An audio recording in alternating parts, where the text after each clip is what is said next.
নারী, পুরুষরা যাকে নাম দিয়েছেন ত্রিয়া, কেন দিয়েছেন, কে দিয়েছেন, কেউ তা জানে না। কথায় আছে পুরুষরা ভাবেন যে ত্রিয়া, ভাবেন একরকম, বলেন অন্য কিছু, আর করেন অন্য কিছুই। কিন্তু সত্যিটা কি এটাই? আসল সত্যি হলো এটাই যে ত্রিয়া হলো সেই চরিত্রহীন পুরুষ আর কেউ নয়। সেই পুরুষ যারা নারীকে বলেন যে আপনি হলেন মা, আপনি হলেন দেবী, আপনি হলেন বোন। আর ভাবেন কি? ভাবেন যে এই নারী হলো আমাদের পায়ের ধুলো আর কিচ্ছু নয়। আর কি করেন? ওনাদের মাথায়, ওনাদের খোপায় মালা পরিয়ে দিয়ে ভাবেন যে ওনারা হলেন তাদের পায়ের ধুলোর সমান। একজন নারীর সম্মান ভঙ্গ করেন, তাদের দাসী মনে করেন। ভুলবেন না, যত্র নারী আস্ত পূজ্যন্তে রমন্তে তত্র দেবতা। অর্থাৎ যেখানে নারীকে পুজো করা হয় সেখানে ঈশ্বর বাস করেন, আর যেখানে নারীকে অপমান করা হয় সেখানে ঈশ্বর এবং ভাগ্য এই দুই রুষ্ট হয়।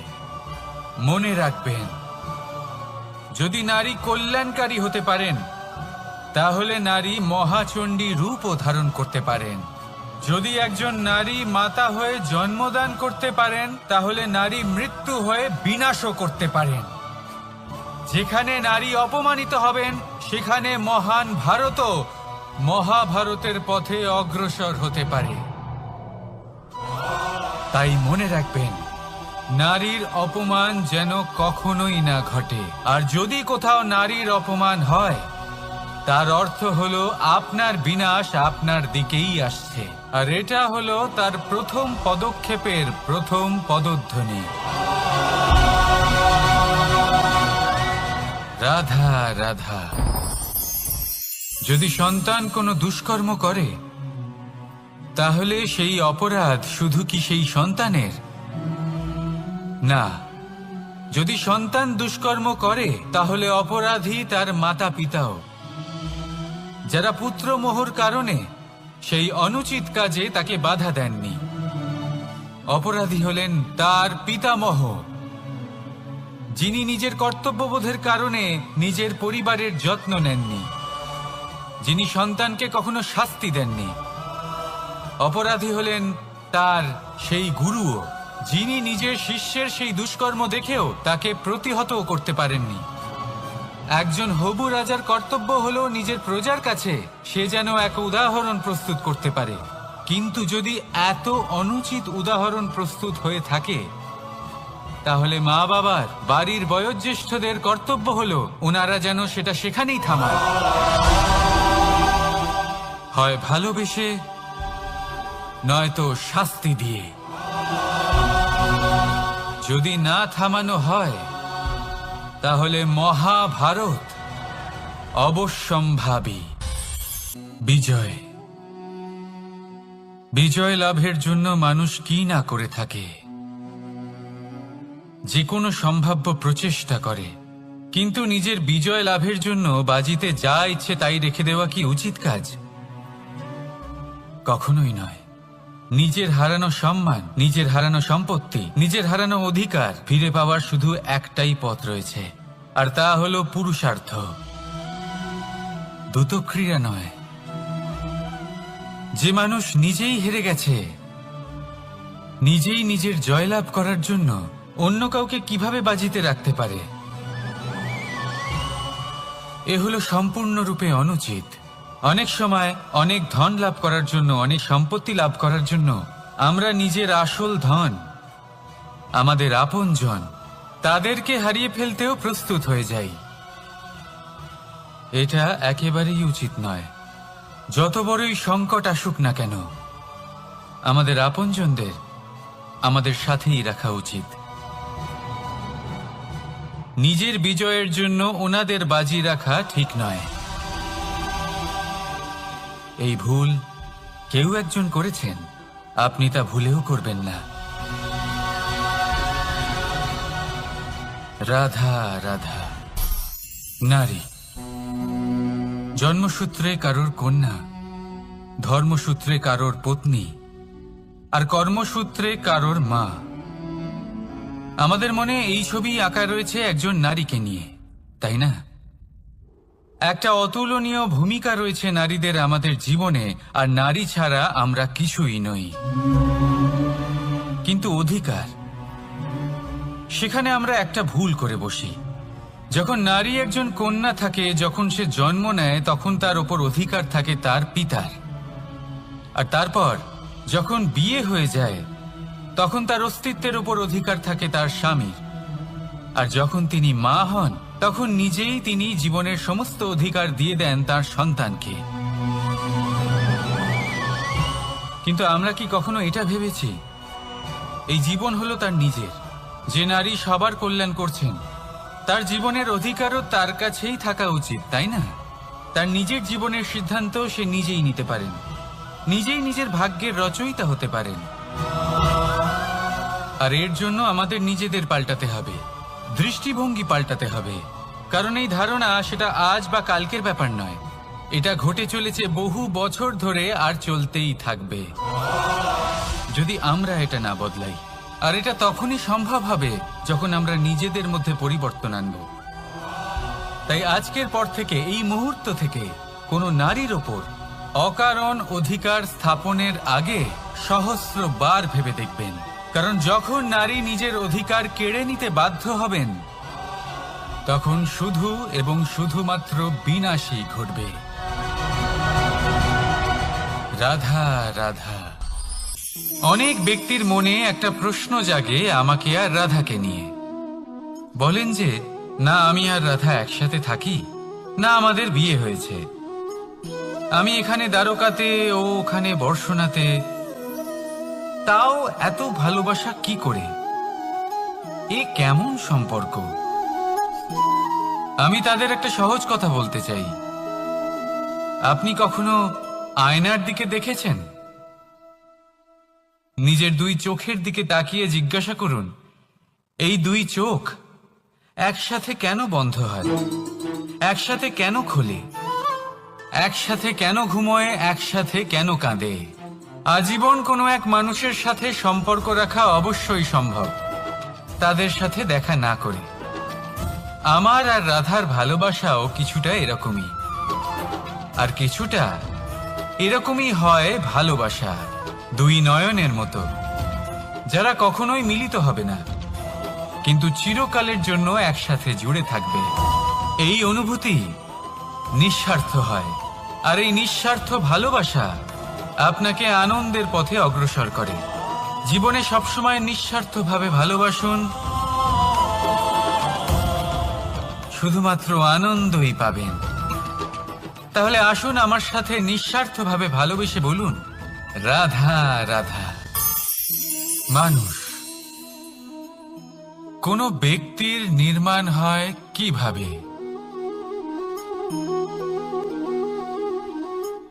কেউ বলবেন পঞ্চতত্ত্বের দ্বারা, কেউ বলবেন আত্মা, দেহ ও চেতনার দ্বারা, কেউ বলবেন ঈশ্বরের কৃপার দ্বারা, তো কেউ বলবেন এই প্রকৃতির পরীক্ষার দ্বারা। না, মানুষের নির্মাণ হয়ে থাকে বিশ্বাস দ্বারা। ব্যক্তি তখনই গড়ে ওঠেন যখন ব্যক্তিত্ব থাকে, ঠিক কিনা? আর ব্যক্তিত্ব তখনই হবে, আর সেরকমই হবে যেরকম বিশ্বাস আপনি নিজের উপরে রাখবেন। যদি আপনি মনে করেন আপনি বিষের ন্যায় হবেন, তাহলে আপনি বিষাক্তই হবেন। যদি আপনি এটা মনে করেন যে আপনি অমৃতের ন্যায় হবেন, তাহলে আপনি অমরই হয়ে যাবেন। যদি আপনি নিজের উপরে বিশ্বাস রাখেন যে আপনি সংসারের সব থেকে উঁচু পর্বতের শিখরে পৌঁছতে পারবেন, তাহলে আপনি অবশ্যই পৌঁছবেন। যদি আপনার এরকম মনে হয় যে আপনি এরকম কখনো করতে পারবেন না, তাহলে এরকম কখনোই হবে না। ভেবে দেখবেন, বিশ্বাসের মধ্যেই বিশ্ব বাস করে থাকে। তো আপনার অস্তিত্ব কেন করবে না? যেমন বিশ্বাস আপনি নিজের উপরে রাখবেন, তেমনই আপনি হয়ে উঠবেন। সেই জন্য নিজের উপরে বিশ্বাস রাখুন। আর হ্যাঁ, ভালোবেসে বলুন, রাধা রাধা। শত্রুতা। একজন মানুষ অন্য মানুষের সাথে শত্রুতা করে বসেন, দুজন ঘনিষ্ঠ বন্ধু। এমনও এক সময় আসতে পারে যখন এনারা একে অপরের শত্রু হয়ে ওঠেন। এর অনেকগুলো কারণ হতে পারে, কিন্তু মূল কারণ হলো আলোচনা।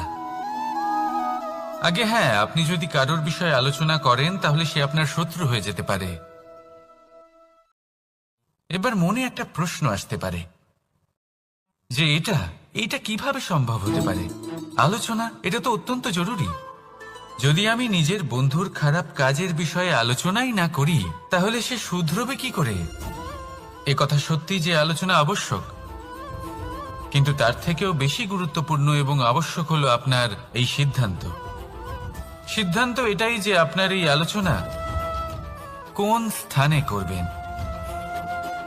যদি এটা সবার সামনে করবেন ভাবেন, তাহলে তা অপমানও হয়ে যেতে পারে। যদি এটা আলাদাভাবে করেন তাহলে তা পরামর্শ হয়ে যায়। অপমান কেউ স্বীকার করতে পারেন না, কিন্তু পরামর্শ সকলের ভালো লাগে। তাহলে যদি আপন কারোর জন্য ভালো কিছু চান, কাউকে শুধরে দিতে চান, আর আপনার মনে হয় আলোচনা আবশ্যক, তাহলে সর্বপ্রথম সময়, পরিস্থিতি আর স্থানের কথা মনে রাখবেন। নয়তো এই আলোচনা আপনাকে খুব ভোগাতে পারে। তাহলে আসুন আমার সাথে ভালোবেসে বলুন, রাধা রাধা। আপনার জীবনেও কি সমস্যা রয়েছে? অবশ্যই থাকবে। প্রত্যেকের জীবনেই সমস্যা থাকে। প্রত্যেক মানুষ জিজ্ঞাসাও করেন যে এই সমস্যা আসলে কি আর কেন আসে এ জীবনে। আপনাকে একটা কথা বলে দিই যে সমস্যা আসলে সেটা নয় যা আপনার পথে বাধা সৃষ্টি করে, বরং সমস্যা হলো সেটাই যেটা আপনি তখন দেখতে পান যখন আপনার একাগ্রতা আপনার পথ থেকে, আপনার লক্ষ্য থেকে সরে যেতে থাকে। আর এই সমস্যাগুলি দূর করার জন্য, এর সমাধান করার জন্য একটাই পথ আছে। নিজের সমস্ত ভাবনা আরো একবার একাগ্র করুন নিজের পথের দিকে, নিজের লক্ষ্যের দিকে। আপনার সমস্ত ভাবনা যদি কেন্দ্রীভূত হয় নিজের লক্ষ্যে, তাহলে এই সমস্যা দূরে থাকবে। যদি এরকম না হয়, যদি আপনার মন একটু অন্যদিকে চলে যায়, তাহলে এই সমস্ত সমস্যা আবার সামনে চলে আসে আর বাড়তেও থাকে। দেখুন, যেখানে আপনার লক্ষ্য রয়েছে, বাণ যদি সেখানেই চালাতে হয়, তাহলে দৃষ্টি তো সেদিকেই রাখতে হবে। তবেই তো আপনি সেই লক্ষ্য ভেদ করতে পারবেন। সেই জন্য মনে রাখবেন, সর্বদা লক্ষ্য রাখবেন নিজের পথে, সেই পথেই সামনে এগোতে থাকুন নিজের লক্ষ্যের দিকে। আপনি যত সামনে এগোতে থাকবেন এই সমস্যা তত পিছিয়ে যাবে। তাহলে আসুন আমার সাথে ভালোবেসে বলুন, রাধা রাধা। এই পাখিরা সত্যি খুব সুন্দর, আমার খুব ভালো লাগে। আপনি নিশ্চয়ই শুনে থাকবেন যে কিছু পাখির কাছে ডানা অবশ্যই থাকে, কিন্তু উড়তে পারে না। তারা চায় উঁচু আকাশে উড়ে বেড়াতে এবং মেঘেদের সাথে কথা বলতে, করতেই পারে না। এবার এই সংসারেও পাওয়া যায় ঘুড়িও। এদের মধ্যে না জীবন আছে, না প্রাণ আছে, আর না আছে ডানা, কিন্তু এরা আকাশের সাথে কথা বলে, হাওয়ার বেগের সাথে কথা বলে, আনন্দ করে, উৎফুল্ল হয়ে ওঠে। আকাশে জীবনের কিছু মুহূর্ত কাটায়। তার কারণ কি হতে পারে? কারণ হলো সুতো। এই সুতো যদি সঠিক হাতে থাকে, তাহলে এই কাগজের তৈরি ঘুড়িও আকাশের উচ্চতায় উড়ে বেড়াতে পারে। এবার এই সুতো আসলে কি? এই সুতো হলো আসলে ভালোবাসা, এই সুতো হলো আসলে বিশ্বাসের। আর এটা আপনি দিয়ে থাকেন তাদের হাতে যাদের আপনি বিশ্বাস করেন, যাদের আপনি নিজের সর্বস্ব দিয়ে দেন। ভেবে দেখুন, এই ভালোবাসা আর বিশ্বাসের সুতো আপনি যদি সঠিক মানুষের হাতে দিয়ে দেন, তাহলে আপনি অনেক উচ্চতায় উঠতে পারবেন, আকাশের উচ্চতায় উড়ে বেড়াতে পারবেন, মেঘের সাথে কথা বলতে পারবেন, পাখিদের মতো উড়তে পারবেন, যা ইচ্ছে তাই করতে পারবেন। শুধু এই মানুষ সঠিক হতে হবে, এমন একজন মানুষ যার মনে আপনার জন্য ভালোবাসা রয়েছে, এমন এক মানুষ যার মনে কোনো স্বার্থ নেই, যিনি পরোপকারী, এমন একজন ব্যক্তি যিনি আপনার অস্তিত্বকে বাইরে নিয়ে আসতে পারবেন, তাকে উজ্জ্বল করে তুলবেন। তাহলে ভালোবাসুন, আনন্দ করতে থাকুন, আর এই আনন্দ সহকারে বলুন, রাধা রাধা। আমরা সকলে এমন ব্যক্তির সাথে থাকতে চাই যারা খুব মিষ্টি কথা বলেন, যাদের ব্যবহার আমাদের ভালো লাগে, যারা দেখতে সুন্দর হন, যাদের আমরা পছন্দ করি। আর সবসময় এমন ব্যক্তির থেকে দূরে থাকতে চেষ্টা করি যাদেরকে আমরা পছন্দ করি না, যাদের কথা আমাদের খারাপ লাগে, যাদের কথা একটু কঠোর হয়। আমরা সবসময় চেষ্টা করি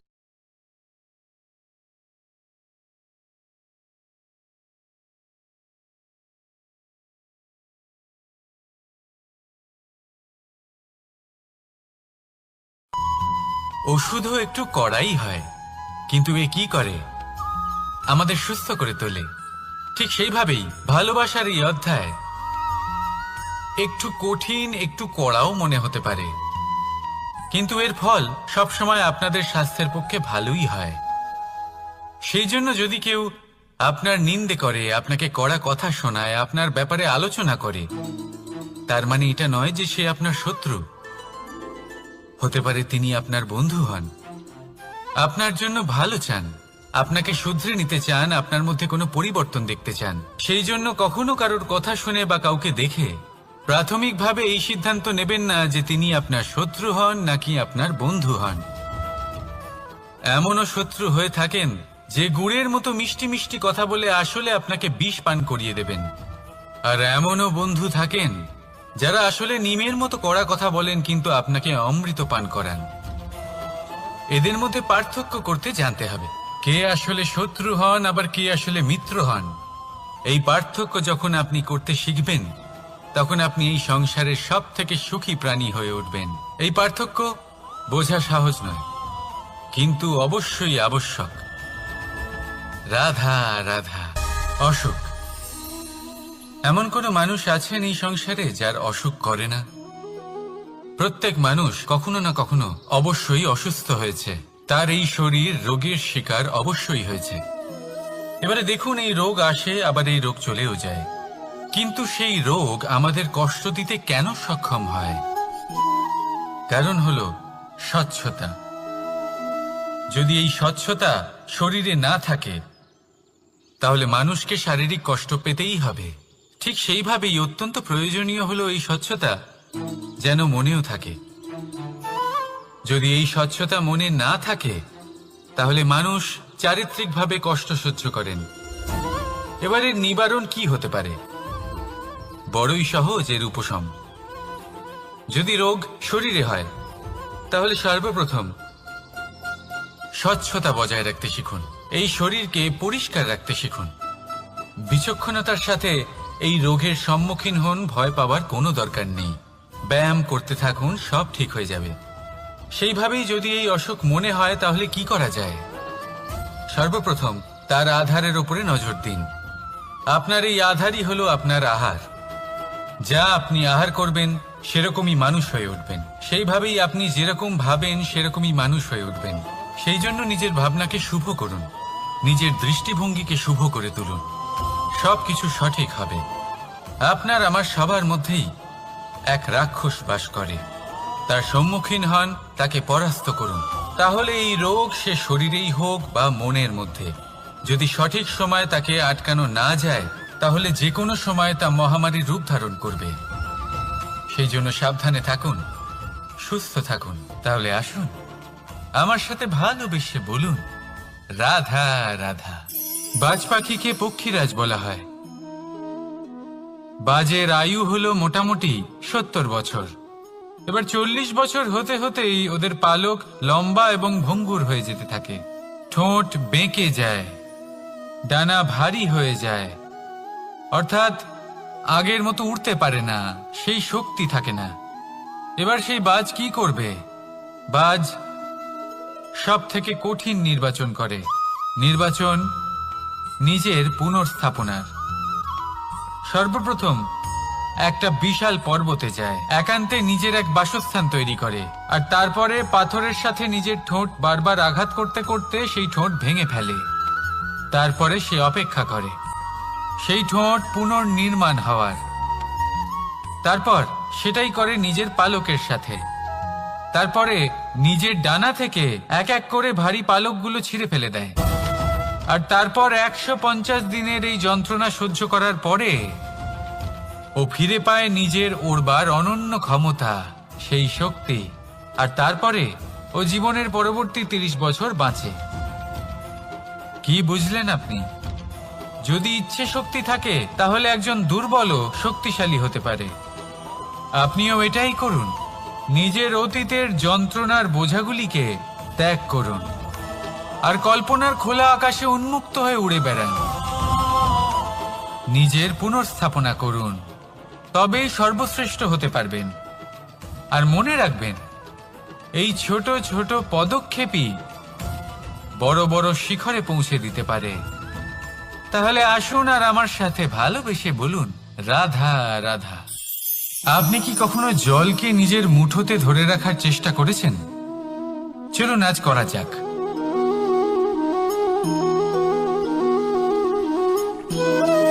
যদি আপনি নিজের মুঠো জোরে বন্ধ করেন, জল ধরে রাখতে পারবেন না। যদি আপনি তাকে এমনি বইতে দেন, তাহলে ও নিজের পথ নিজেই করে নেবে আর আপনার হাতেও থেকে যাবে। আমাদের জীবনও হলো কিছুটা এরকম, জলের মতো। নিজের পথ নিজেই করে নেয় এই জীবন। প্রত্যেক সমস্যার সমাধান নিজেই করে নেয় এই জীবন। তাই জীবনে যখন কোনো পরিস্থিতি আমাদের প্রতিকূল হয়ে থাকে, কিছুই হয়তো আমরা বুঝতে পারছি না, কিছুই যখন বসে থাকে না, তখন আমরা হতাশ হয়ে পড়ি, নিরাশ হয়ে পড়ি। আর এটাই করা উচিত নয়। শান্ত মনে দেখতে হবে যে এই জীবনে আসলে কি ঘটে চলেছে। কষ্ট সবাই ভোগ করেন। কষ্ট পেলে কেউ রেগে যান, রেগে গিয়ে পরাক্রম দেখান। এটাই তো করা উচিত নয়। শান্ত মনে সেটাই করতে হবে যা জীবন আমাদের শেখাতে চাইছে। জীবন আমাদের সব শিখিয়ে দেবে, শুধু মনে রাখবেন কখন প্রয়াস করতে হবে আর কখন আমাদের প্রতীক্ষা করতে হবে, সেটা আগে আপনাকে বুঝতে হবে। তাহলে আসুন আমার সাথে ভালোবেসে বলুন রাধা রাধা। বল, শক্তি, পরাক্রম এই সংসারের বিকাশের মূল। কিন্তু কখনো ভেবেছেন যে প্রকৃতি আমাদের এই বল, শক্তি, পরাক্রম কেন দিয়েছেন? যাতে আমরা জীবনে কারোর উদ্ধার করতে পারি, কাউকে সাহায্য করতে পারি, কারোর জন্য ভালো কিছু করতে পারি, কোনো গরিব অসহায় মানুষের জন্য কিছু করতে পারি। এই বল, এই শক্তির সদ্ব্যবহার করতে পারি। কখনো দেখেছেন এমন মানুষ যার কাছে অসীম শক্তি আছে, কিন্তু তার সাথেই অসম্ভব অহংকারও রয়েছে? যিনি নিজেকে সর্বশ্রেষ্ঠ বলে মনে করেন, খারাপ কাজও করেন। আপনি দেখবেন প্রকৃতি এবং মানুষ তাকে ভাঙতে সর্বদা চেষ্টা করেন। মনে রাখবেন, যতই সুবিশাল পর্বত হোক না কেন, তা যদি পথে পড়ে, তাকে ভেঙে পথ প্রশস্ত করা হয়। যদি আপনার কাছে বল থাকে, শক্তি থাকে, পরাক্রম থাকে, তাহলে তার সদ্ব্যবহার করুন, কাউকে সাহায্য করুন, কাউকে রক্ষা করুন। যদি আপনি আপনার শক্তির দুর্ব্যবহার করেন, তাহলে মনে রাখবেন আপনি নিজের বিনাশ নিজেই আমন্ত্রণ করছেন। এবার বল অর্জন করার পরে, শক্তি অর্জন করার পরে আপনি নিজেকে বিনাশ করতে চান নাকি এই সংসারের উদ্ধার করতে চান, সিদ্ধান্ত আপনার। রাধা রাধা। মানুষ আর ধন, এই দুইয়ের মধ্যে সম্পর্ক খুব ঘনিষ্ঠ। ধন হলো সেই শক্তি যার ব্যবহার মানুষ করে থাকে সাংসারিক বস্তু ক্রয় করার জন্য, নিজের জীবন যাপন করার জন্য। আর মানুষ হলো সেই শক্তি যারা ধনকে গুরুত্বপূর্ণ করে তোলেন। এবার একটা কথা বলি, ব্যবহার করা উচিত ধনকে আর ভালোবাসা উচিত মানুষকে। এটা বেশিরভাগ মানুষই বোঝেন না। মানুষ এখানেই সব থেকে বড় ভুল করে বসেন। তারা ভালোবাসেন ধনকে আর ব্যবহার করেন মানুষকে। এ হলো অনুচিত। দেখুন, আপনি একটা সূচের দ্বারা যুদ্ধ করতে পারবেন না, আর কোনো তলোয়ার দ্বারা বস্ত্র সেলাই করতে পারবেন না, তাই না? কোনটা কিসের জন্য হয় সেটা বোঝা অত্যন্ত জরুরি। আপনিও সঠিক দিকে অগ্রসর হন। মানুষকে ভালোবাসুন আর ধনকে ব্যবহার করুন। যদি আপনি মানুষকে ব্যবহার করেন তাহলে আপনি ভালোবেসে ফেলবেন ধনকে, আর এই ভালোবাসা ধীরে ধীরে পরিণত হবে লোভে, আর ধীরে ধীরে এটা আপনাকে বিনাশ করে দেবে। তাহলে সমস্ত মানুষকে ভালোবাসুন আর এইভাবে ভালোবেসে বলুন, রাধা রাধা। সাফল্য কে না চান? সাফল্য লাভ করার, শিখরে পৌঁছানোর আলাদাই একটা আনন্দ রয়েছে। আর আপনজনদেরও কে না চান? প্রত্যেক মানুষ চান যেন জীবনে তার কোনো আপনজন থাকে যারা সবসময় তাদের সাথে থাকবে, কারণ আপনজনের সাথেই তো সাফল্যের আনন্দ সব থেকে বেশি পাওয়া যায়। কিন্তু আসলে কি হয়, অনেক সময় সাফল্যের খোঁজে সেই পথে চলতে চলতে আমরা আপনদের থেকে দূরে চলে যাই। না চাইতেও দূরে চলে যেতে হয়, ওনাদের সাথে সময় কাটাতে পারি না। আর আমরা ভুলে যাই যে সাফল্যের আসল আনন্দ আপনজনদের সাথেই পাওয়া যায়। সফল হওয়ার পরে আপনদের সাথে দেখা হলে তাদের চোখে আমাদের জন্য যে আবেগ থাকে, যে সম্মান, যে প্রেম থাকে, সেটাই হলো আসল পুরস্কার। আমরা সেই কথা ভুলে যাই এবং একা হয়ে পড়ি। বেশিরভাগ সময় এটাই হয়। বেশিরভাগ সময় সফল মানুষগুলি একা হয়ে যান। এবার আপনি কি চান? আপনি অসফল হয়ে দিনগুলি একাকিত্বে কাটাতে চান, নাকি সফল হয়ে আপনজনদের সাথে আনন্দে থাকতে চান? সেই সিদ্ধান্ত আপনার। সাফল্যের পেছনে ছুটুন, নিজেকে উজাড় করে দিন, কিন্তু আপনজনদের সঙ্গ ত্যাগ করবেন না। সেই আপনজন যারা আপনার সাফল্যের জন্য দায়ী, সেই আপনজন যিনি আপনার সাফল্যে আনন্দ পান, সুখ লাভ করেন, তাদের কখনো ত্যাগ করবেন না। আসুন আমার সাথে ভালোবেসে বলুন, রাধা রাধা। ভগবান আর ভক্ত যখন এক আকার হয়ে যায়, যখন ভক্ত তার ভগবানের প্রতি এবং নিজের জীবনের উদ্দেশ্যের প্রতি সম্পূর্ণরূপে সমর্পিত হয়, তখন জন্ম নেয় ভক্তি। এই সংসারের সমস্ত আশা হয়তো আপনার সঙ্গ ত্যাগ করে দিতে পারে, তখনও ভক্তি সাথে থাকবে। ভক্ত আর ভগবান যখন এক আকার হয়ে যায়, তাদের মধ্যে কোনো পার্থক্য থাকে না। তারা এক হয়ে যায়, এক ব্যক্তিত্ব, এক অস্তিত্ব। সেই জন্য কখনো জীবনে যে কোনো রূপেই, যে কোনো প্রকারেই, যে কোনো ঈশ্বরকে মান্য করুন। মনের মধ্যে শ্রদ্ধা ভাব জাগ্রত করুন, মনে ভক্তি ভাব জাগ্রত করুন। এই সমগ্র সংসারে সব কিছু আপনাকে ছেড়ে চলে গেলেও তখনও এই ভক্তি শুধুমাত্র আপনার উত্থান ঘটাবে। তাই মনে ভক্তি জাগ্রত করুন আর আমার সাথে ভালোবেসে বলুন, রাধা রাধা। শব্দই হলো শূন্য, শব্দই হলো আরম্ভ, শব্দই হলো অন্ত, শব্দই হলো অমর, শব্দই হলো ব্রহ্ম। এই শব্দ হলো অত্যন্ত বিশেষ। কেউ কাঁদলে তাকে হাসিয়ে তোলে, কেউ হাসলে তাকে কাঁদিয়ে দেয়। কারোর মনে উদ্দীপনা জাগিয়ে তুলতে পারে, আবার কারোর মনে কাঁটা হয়ে বিঁধে থাকতে পারে। একটা অত্যন্ত গুরুত্বপূর্ণ কথা যা বোঝা অত্যন্ত আবশ্যক। আপনার মন, আপনার হৃদয়ে যতই শুদ্ধ হোক না কেন, যতই পবিত্র হোক না কেন, আপনার দৃষ্টিভঙ্গি যতই স্পষ্ট হোক না কেন, যদি আপনার কথা পবিত্র না হয়, যদি আপনার শব্দ শুদ্ধ না হয়, তাহলে তা আপনাকে আপনার কর্মফল ভোগ করতে বাধ্য করবেই। একটা সহজ উদাহরণ দিই। আপনার জীবনে এমন কেউ অবশ্যই থাকবেন যাকে আপনি পছন্দ করেন না, যিনি হয়তো অধর্মী মানুষ, যিনি হয়তো দুর্বুদ্ধি সম্পন্ন মানুষ, কিন্তু তার জন্য অপশব্দ প্রয়োগ করলে তার মধ্যে কোনো পরিবর্তন আসবে না, তার মানসিকতা বদলাবে না, শুধু মনে প্রতিশোধ স্পৃহা জেগে উঠবে, মনে হিংসা জাগবে, আর কিচ্ছু নয়। সেই জন্য নিজের শব্দকে নিয়ন্ত্রণ করুন, নিজের কথা সংযত করুন।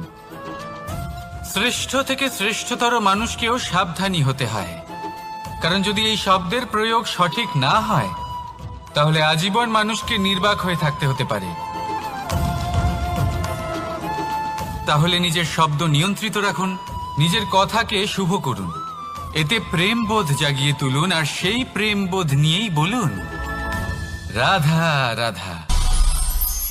বরদান এবং অভিশাপ, এই দুই হলো একই মুদ্রার দুটি পিঠ। এই বরদান আমরা অনেক কারণে পেতে পারি, কখনো নিজের পরিশ্রমের কারণে, কখনো নিজের তপস্যার কারণে, কখনো আমাদের পূর্বপুরুষদের কর্ম ও তপস্যার কারণে। কিন্তু এই বরদান কতক্ষণ বরদান থাকবে তা আমরা নিশ্চিত করতে পারি না, তা সুনিশ্চিত করে শুধুমাত্র আমাদের কর্ম। যদি আপনাকে উদাহরণ দিই, আপনি রেশমের কীট দেখেছেন? ও বরদান পেয়েছে যে ও নিজের সুরক্ষার জন্য খোলস বানাতে পারে। এবারও তাতে এত মত্ত হয়ে যায় যে এমন এক আবরণ বানিয়ে ফেলে যাতে সে নিজেই আবদ্ধ হয়ে চাপা পড়ে মরে যায়। এটার তাৎপর্য কি? তাৎপর্য খুবই সরল। গর্ব করা খুবই ভালো, কিন্তু অহংকার করা কখনোই উচিত নয়।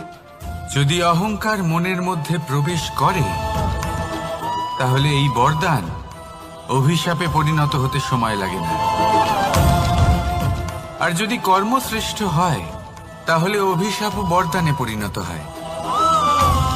তাহলে আসুন, শ্রেষ্ঠ কর্ম করুন আর আমার সাথে ভালোবেসে বলুন রাধা রাধা। সুখ, দুঃখ, মৃত্যু, মহামারী, এগুলো কখনো বলে আসে না, আবার জিজ্ঞাসা করেও আসে না। এমনই হয় দ্রুত ক্রীড়ার এই খেলায়। এক কারাগারের মতো, একটা মাকড়সার জালের মতো। যেমন একটা মাকড়সার জাল একটা পোকাকে নিজের দিকে আসতে আকর্ষিত করে, নিজের চমকের দ্বারা, নিজের গঠন দ্বারা। সেরকমই দ্রুত ক্রীড়ার এই খেলা মানুষকে নিজের দিকে আসতে প্ররোচিত করে। শেষে গিয়ে মানুষ আটকা পড়ে। পার্থক্য শুধু এটাই, যখন এক পোকা এই জালে জড়িয়ে পড়ে তখন সে তার প্রাণ হারায়। মানুষ যখন এই দ্রুত ক্রীড়ায় আকর্ষিত হয়, সে নিজের মান, নিজের ধন সব কিছু হারায়, নিজের বিবেক হারিয়ে ফেলে। কিন্তু আপনি আপনার বিবেক কখনোই হারাবেন না। যদি আপনার মনে লোভ চলে আসে, আপনি লোভী হয়ে ওঠেন। যদি আপনি দ্রুত ক্রীড়ার এই খেলায় আটকা পড়েন, তাহলে মনে রাখবেন, এই খেলা থেকে ফিরে আসা প্রায় অসম্ভবই বলা যায়। নিজের বিবেক কখনো হারাতে দেবেন না, কারণ বিনাশ আসার প্রথম লক্ষণ হলো বিবেকের বোধ চলে যাওয়া। এই প্ররোচনায় কখনো পা দেবেন না। আর আমার সাথে ভালোবেসে বলুন রাধা রাধা। বিজয়, বিজয় লাভের জন্য মানুষ কি না করে থাকে, যে কোনো সম্ভাব্য প্রচেষ্টা করে। কিন্তু নিজের বিজয় লাভের জন্য বাজিতে যা ইচ্ছে তাই রেখে দেওয়া কি উচিত কাজ? কখনোই নয়। নিজের হারানো সম্মান, নিজের হারানো সম্পত্তি, নিজের হারানো অধিকার ফিরে পাওয়ার শুধু একটাই পথ রয়েছে, আর তা হলো পুরুষার্থ, দ্রুত ক্রীড়া নয়। যে মানুষ নিজেই হেরে গেছে, নিজেই নিজের জয়লাভ করার জন্য অন্য কাউকে কিভাবে বাজিতে রাখতে পারে? এ হলো সম্পূর্ণরূপে অনুচিত। অনেক সময় অনেক ধন লাভ করার জন্য, অনেক সম্পত্তি লাভ করার জন্য আমরা নিজের আসল ধন, আমাদের আপনজন, তাদেরকে হারিয়ে ফেলতেও প্রস্তুত হয়ে যাই। এটা একেবারেই উচিত নয়। যত বড়ই সংকট আসুক না কেন, আমাদের আপনজনদের আমাদের সাথেই রাখা উচিত। নিজের বিজয়ের জন্য ওনাদের বাজি রাখা ঠিক নয়। এই ভুল কেউ একজন করেছেন, আপনি তা ভুলেও করবেন না। রাধা রাধা। নারী জন্মসূত্রে কারোর কন্যা, ধর্মসূত্রে কারোর পত্নী, আর কর্মসূত্রে কারোর মা। আমাদের মনে এই ছবি আঁকা রয়েছে একজন নারীকে নিয়ে, তাই না? একটা অতুলনীয় ভূমিকা রয়েছে নারীদের আমাদের জীবনে, আর নারী ছাড়া আমরা কিছুই নই। কিন্তু অধিকার, সেখানে আমরা একটা ভুল করে বসি। যখন নারী একজন কন্যা থাকে, যখন সে জন্ম নেয়, তখন তার ওপর অধিকার থাকে তার পিতার। আর তারপর যখন বিয়ে হয়ে যায়, তখন তার অস্তিত্বের উপর অধিকার থাকে তার স্বামীর। আর যখন তিনি মা হন, তখন নিজেই তিনি জীবনের সমস্ত অধিকার দিয়ে দেন তার সন্তানকে। কিন্তু আমরা কি কখনো এটা ভেবেছি এই জীবন হলো তার নিজের? যে নারী সবার কল্যাণ করছেন, তার জীবনের অধিকারও তার কাছেই থাকা উচিত, তাই না? তার নিজের জীবনের সিদ্ধান্ত সে নিজেই নিতে পারেন, নিজেই নিজের ভাগ্যের রচয়িতা হতে পারেন। আর এর জন্য আমাদের নিজেদের পাল্টাতে হবে, দৃষ্টিভঙ্গি পাল্টাতে হবে। কারণ এই ধারণা সেটা আজ বা কালকের ব্যাপার নয়, এটা ঘটে চলেছে বহু বছর ধরে আর চলতেই থাকবে যদি আমরা এটা না বদলাই। আর এটা তখনই সম্ভব হবে যখন আমরা নিজেদের মধ্যে পরিবর্তন আনব। তাই আজকের পর থেকে, এই মুহূর্ত থেকে, কোনো নারীর ওপর অকারণ অধিকার স্থাপনের আগে সহস্রবার ভেবে দেখবেন। কারণ যখন নারী নিজের অধিকার কেড়ে নিতে বাধ্য হবেন, তখন শুধু এবং শুধুমাত্র বিনাশই ঘটবে। রাধা রাধা। নারী, পুরুষরা যাকে নাম দিয়েছেন ত্রিয়া, কেন দিয়েছেন, কে দিয়েছেন, কেউ তা জানে না। কথায় আছে, পুরুষরা ভাবেন যে ত্রিয়া, ভাবেন একরকম, বলেন অন্য কিছু, আর করেন অন্য কিছুই। কিন্তু সত্যিটা কি এটাই? আসল সত্যি হলো এটাই যে ত্রিয়া হলো সেই চরিত্রহীন পুরুষ, আর কেউ নয়। সেই পুরুষ যারা নারীকে বলেন যে আপনি হলেন মা, আপনি হলেন দেবী, আপনি হলেন বোন। আর ভাবেন কি? ভাবেন যে এই নারী হলো আমাদের পায়ের ধুলো, আর কিচ্ছু নয়। আর কি করেন? ওনাদের মাথায়, ওনাদের খোপায় মালা পরিয়ে দিয়ে ভাবেন যে ওনারা হলেন তাদের পায়ের ধুলোর সমান। একজন নারীর সম্মান ভঙ্গ করেন, তাদের দাসী মনে করেন। ভুলবেন না, যত্র নারীয়াস্ত পূজ্যন্তে রমন্তে তত্র দেবতা। অর্থাৎ যেখানে নারীকে পুজো করা হয়, সেখানে ঈশ্বর বাস করেন। আর যেখানে নারীকে অপমান করা হয়, সেখানে ঈশ্বর এবং ভাগ্য এই দুই রুষ্ট হয়। মনে রাখবেন, যদি নারী কল্যাণকারী হতে পারেন, তাহলে নারী মহাচণ্ডী রূপও ধারণ করতে পারেন। যদি একজন নারী মাতা হয়ে জন্মদান করতে পারেন, তাহলে নারী মৃত্যু হয়ে বিনাশও করতে পারেন। যেখানে নারী অপমানিত হবেন, সেখানে মহান ভারতও মহাভারতের পথে অগ্রসর হতে পারে। তাই মনে রাখবেন, নারীর অপমান যেন কখনোই না ঘটে। আর যদি কোথাও নারীর অপমান হয়, তার অর্থ হলো আপনার বিনাশ আপনার দিকেই আসছে। আর এটা হলো তার প্রথম পদক্ষেপের প্রথম পদধ্বনি।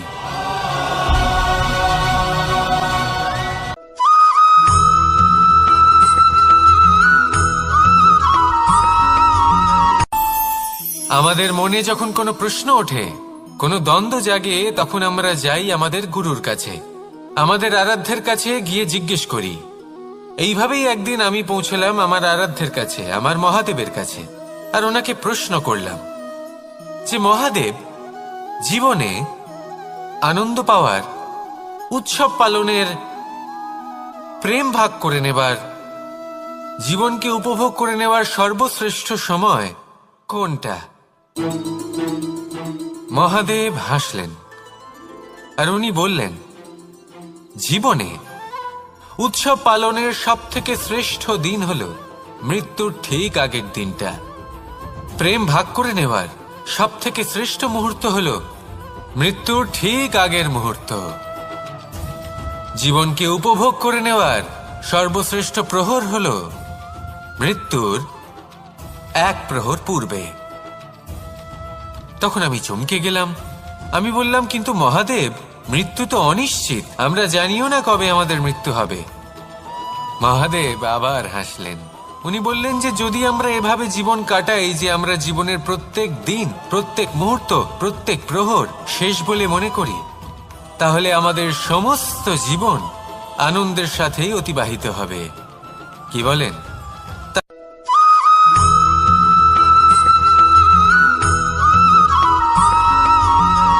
এই সংসারে কোনো বস্তু হোক বা ব্যক্তি হোক, তার একার গুরুত্ব কিন্তু খুব বেশি নয়। একটা উদাহরণ হিসেবে বৃষ্টির ফোঁটাকে ভেবে দেখুন। যদি একটি বৃষ্টির ফোঁটা হয় তাহলে তার খুব বেশি গুরুত্ব থাকে না, কিন্তু যখন সহস্র বৃষ্টির ফোঁটা মেঘের মধ্যে দিয়ে ঝরে পড়ে, তখন সেটা বর্ষার রূপ ধারণ করে। সেই বর্ষা যা এই প্রকৃতিকে শান্ত করে। সেইভাবেই পাথরের ছোট টুকরো, তার খুব বেশি গুরুত্ব থাকে না, কিন্তু যখন অসংখ্য পাথরের টুকরো একত্রিত হয় তখন তা পর্বতের আকার ধারণ করে। সেইভাবেই কিছু মানুষ যখন একত্রিত হন তখন তৈরি হয় পরিবার, কিছু পরিবার যখন একত্রিত হয় তখন তৈরি হয় সমাজ, যখন অনেক সংখ্যক সমাজ একত্রিত হয় তখন তৈরি হয় রাজ্য। এবার এই রাজ্যের সব থেকে গুরুত্বপূর্ণ ব্যক্তি হতে পারেন রাজা, কিন্তু তাও সেই রাজা একা কিছু করতে পারেন না। যুদ্ধ লড়ার সময় তারও নিজের সৈন্যদলকে প্রয়োজন পড়ে। কিন্তু এই সংসারে এমন একজন ব্যক্তি আছেন যিনি একাই সব কাজ করতে থাকেন, এবং সেই ব্যক্তি হলেন মা। আমাদের জীবনে একজন পিতার ভূমিকা কিন্তু নিঃসন্দেহে অমূল্য, কিন্তু আমাদের সকলের জীবনে যে ভূমিকা একজন মায়ের তা অন্য কারোর থাকে না। একজন মা একাই সন্তানকে বড় করতে পারেন, সংস্কারী করে তুলতে পারেন, তার জন্য পরিশ্রম করেন। আর এত কিছু কাজ করার পরেও তার কাজের জন্য তিনি প্রশংসা অবশ্য পান না। উল্টে যদি সেই সন্তান অনুচিত পথে চালিত হয়, অনুচিত কর্ম করে, তখন সেই মাকেই অপবাদের পাত্র হয়ে উঠতে হয়। আমাদের জীবনে মায়ের যোগদান কতটা সেটা বুঝুন। আপনাকে বড় করে তোলার জন্য উনি কতটা পরিশ্রম করেছেন সেটা বুঝুন। আজ থেকে, এখন থেকে, এই মুহূর্ত থেকে মাকে সম্মান করতে শিখুন। যখন সময় পাবেন, যখন সুযোগ হবে, তখন তার প্রশংসা করুন, ওনারও ভালো লাগবে। আর মায়ের এই মমতার জন্য, তার এই ভূমিকার জন্য আসুন সবাই মিলে আমরা তাকে প্রণাম করি, আর সকলে মিলে ভালোবেসে বলি, রাধা রাধা।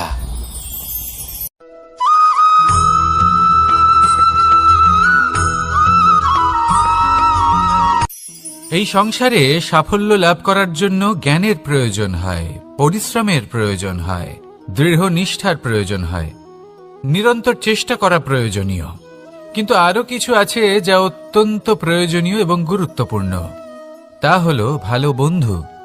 তাদের থাকা অত্যন্ত প্রয়োজনীয়। যদি ভালো বন্ধু থাকে তাহলে সময় এলে তারা ঢাল হয়ে আপনাকে সুরক্ষা করবেন। সময় এলে অস্ত্রের মতো শত্রুকে সংহারও করবেন। যদি তিনি জ্ঞানী হন, তাদের মধ্যে সদ্গুণ থাকে, তাহলে এই সব গুণ আপনার মধ্যেও প্রবেশ করবে। তাহলে সাফল্যের জন্য ভালো বন্ধু পাওয়া অত্যন্ত প্রয়োজনীয়। কিন্তু শুধু বন্ধু কেন, ভালো শত্রুও থাকা প্রয়োজনীয়। এবার আপনি ভাববেন এ আমি কি বললাম। যদি আপনার জীবনেও ভালো অর্থাৎ শক্তিশালী শত্রু থাকে, তাহলে আপনিও শক্তিশালী হতে থাকবেন। এই শত্রু আপনাকে প্রেরিত করবে আরো বেশি শক্তিশালী হয়ে ওঠার। কখনো কোনো হরিণকে দেখুন, তীব্র গতিতে দৌড়তে থাকে। কেন তীব্র গতিতে দৌড়য়? এই কারণে নয় যে কোথাও তার জন্য মধুর ঘাস অপেক্ষা করে রয়েছে, না। সে এই কারণে তীব্র গতিতে দৌড়য় কারণ সেটা না করলে তার পেছনে একটি সিংহ আছে যে ওকে নিজের ভোজন করে ফেলবে। তাই জীবনে বিপদ, সংকট এই সবকিছুও হলো অত্যন্ত গুরুত্বপূর্ণ। তার সম্মুখীন হতে শিখুন আর আমার সাথে ভালোবেসে বলুন, রাধা রাধা।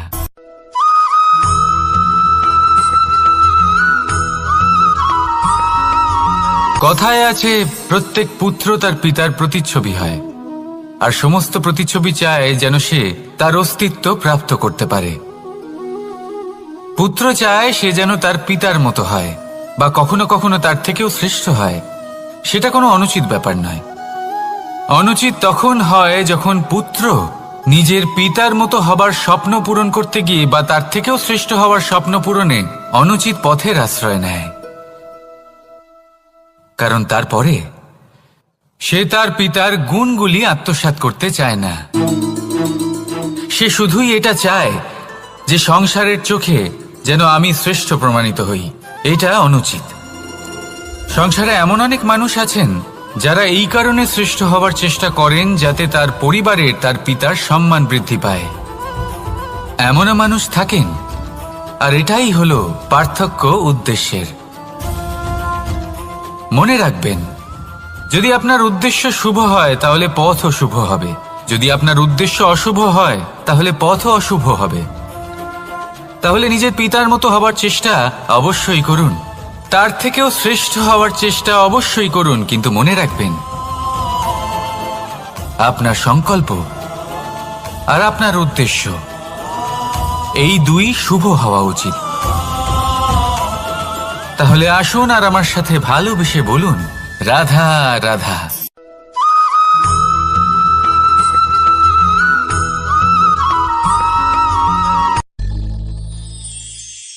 শিশিরের বিন্দু পাতার ওপর পড়ে আর তার গায়ে লেগে থাকে। পাতা তাকে শুষে নিতে পারে না, আর শেষ পর্যন্ত সে ঝরে পড়ে যায়। অন্যদিকে রয়েছে মেঘ এবং চাতক। এদের মধ্যে অনেক দূরত্ব থাকে। মেঘ থাকে আকাশে আর চাতক থাকে ধরিত্রীতে। কিন্তু যখন এই মেঘ থেকে বৃষ্টি ঝরে পড়ে, এই চাতক কিন্তু সেই জলই পান করে, নয়তো সে তৃষ্ণার্ত থেকে যায়। এবার অন্যদিকে দেখলাম শিশির বিন্দু আর পাতার এই সম্পর্ক। এরা খুব কাছাকাছি থাকে, ঘনিষ্ঠও থাকে। অন্যদিকে রয়েছে মেঘ এবং চাতকের সম্পর্ক, যাদের মধ্যে অনেক দূরত্ব থাকা সত্ত্বেও তারা খুব ঘনিষ্ঠ, তাই না? এই সারমর্ম খুব সরল। এই নৈকট্য, এই দূরত্ব, তা আপনার সম্পর্কে প্রভাব কিছুতেই ফেলতে পারে না। এই নৈকট্য, এই দূরত্ব, এইসব হলো শুধুমাত্র মনের ব্যাপার। কখনো আপনি অনুভব করেছেন আপনি কারোর থেকে অনেক অনেক দূরে আছেন, অনেক দূরে আছেন, তাও সেই ব্যক্তির প্রতি আপনি টান অনুভব করেন। সেখানে আপনি কারোর সাথে প্রত্যেক দিন অতিবাহিত করেন, সমস্ত জীবন অতিবাহিত করেন, সব থেকে বেশি সময় তার সাথে অতিবাহিত করেন, তাও তার প্রতি সেই টান অনুভব করেন না। এই সংকেত হলো মনের দূরত্বের। তাহলে মনের এই দূরত্ব দূর করুন আর আমার সাথে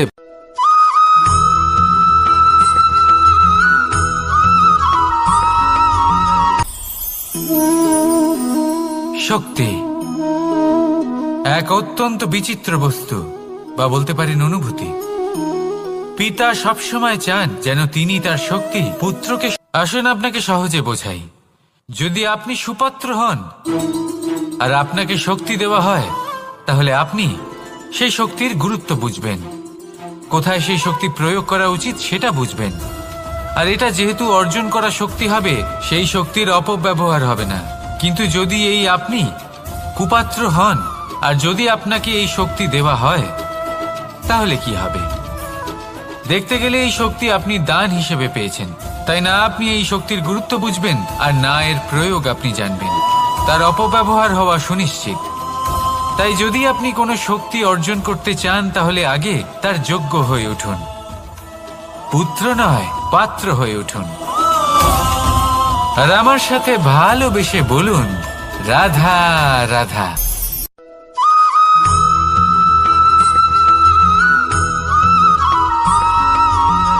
ভালো, শুধু ওনাদের কঠোর ব্যবহার দেখলে আমরা একটু ভয় পেয়ে যাই।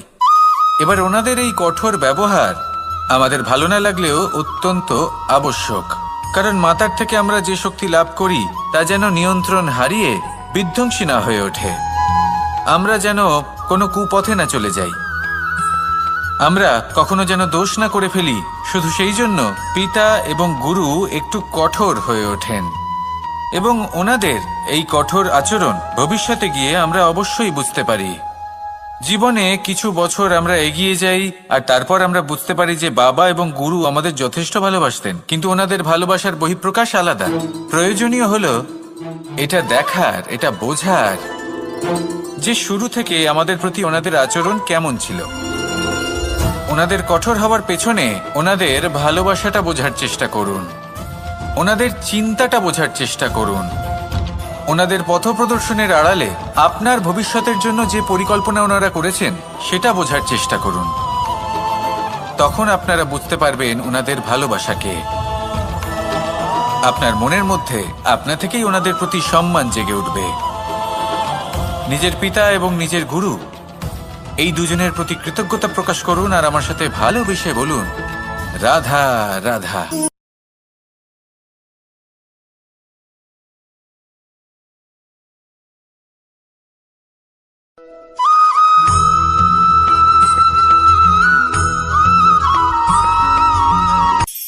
কখনো কোনো বাগানের কোনো বৃক্ষকে দেখেছেন যেখানে সুগন্ধি ফুল থাকে, রসালো ফল থাকে?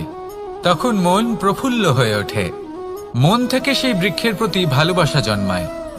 কিন্তু যিনি বাগানের মালিক, শুধুমাত্র তিনিই জানেন যে কিভাবে এই বৃক্ষকে আগলে রাখতে হয়, কিভাবে তার পরিচর্যা করলে এতে সুন্দর সুগন্ধি ফুল হবে, রসালো ফল হবে।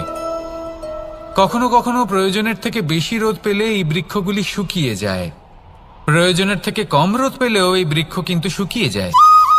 প্রয়োজনের থেকে কম জল যদি পায় এই বৃক্ষ শুকিয়ে যেতে পারে, প্রয়োজনের থেকে অতিরিক্ত জল যদি পায় তখনও এই বৃক্ষের শিকড়গুলি নষ্ট হয়ে যেতে পারে। এবার এটাই কিন্তু আমাদের সংসারের সাথেও হয়। আমাদের সংসারের সকল প্রতিভাশালী ব্যক্তি, যেমন লেখক, বিচারক, প্রবক্তা, যোদ্ধা, এদের সবার ক্ষেত্রে এই কথাটাই প্রযোজ্য। যদি বেশি প্রশংসা করা হয় তাহলেও এরা হারিয়ে যাবেন। প্রয়োজনের থেকে বেশি যদি নিন্দা করা হয় তখনও তারা নত হয়ে পড়বেন।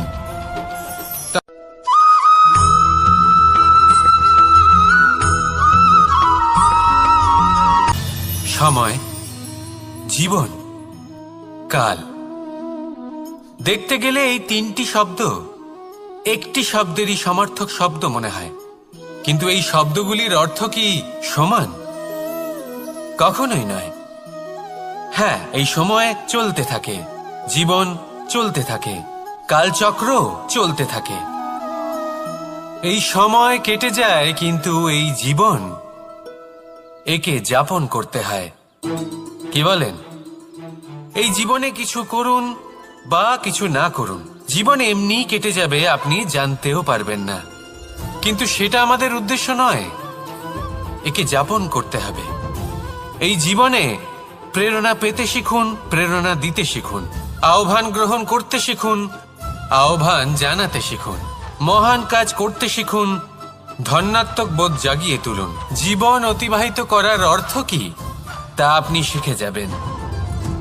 কারণ সময় কেটে যায়, সমস্ত যুগ কেটে যায়, কিন্তু জীবনের রীতি জীবন কাটিয়ে দেওয়া নয়, জীবন যাপন করা।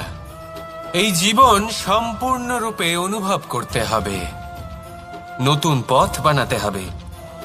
এবারে যদি এই জীবন বাঁচার সময় একবার ভেবে দেখুন, যদি মনে প্রেম থাকে, সদ্ভাবনা থাকে, তাহলে কি হবে? এই জীবনকে বাঁচার অনুভূতিটাই অন্যরকম হয়ে যাবে। একটা আনন্দময় অনুভূতি লাভ করবেন। তাহলে এটাই করুন আর আমার সাথে ভালোবেসে বলুন, রাধা রাধা।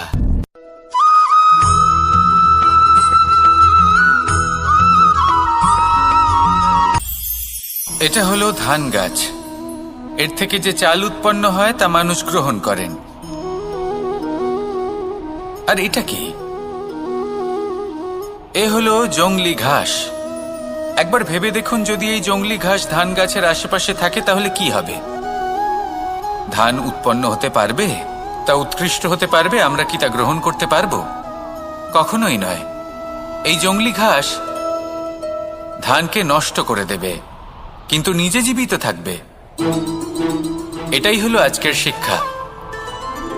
এই সংসারে যদি আপনি নীতির পথে চলতে চান, উচিত কর্ম করতে চান, সংসারকে সেবা করতে চান, তাহলে জংলি ঘাসের মতো ব্যক্তিদের থেকে সবসময় দূরে থাকতে হবে।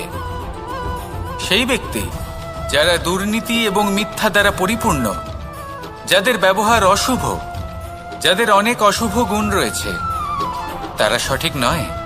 সেই সকল ব্যক্তি যাদের চরিত্র অত্যন্ত দুষ্ট হয়, তারা হয় শুভ চরিত্রের ব্যক্তিকে একদম নষ্ট করে দেয়, নয় নিজের মতো বানিয়ে তোলে। তাই যদি আপনি নীতির পথে চলতে চান, এই সংসারের জন্য শুভ কর্ম করতে চান, তাহলে সেই সঙ্গ লাভ করুন যে সঙ্গ জ্ঞানে পরিপূর্ণ, যাদের মধ্যে অনেক গুণ আছে, যাদের থেকে প্রতিদিন কিছু শিখতে পারবেন। এমন ব্যক্তির সাথে জীবন অতিবাহিত করুন। দুরাচারীদের থেকে দূরে থাকুন। তবেই এই মন প্রসন্ন হয়ে বলবে, রাধা রাধা।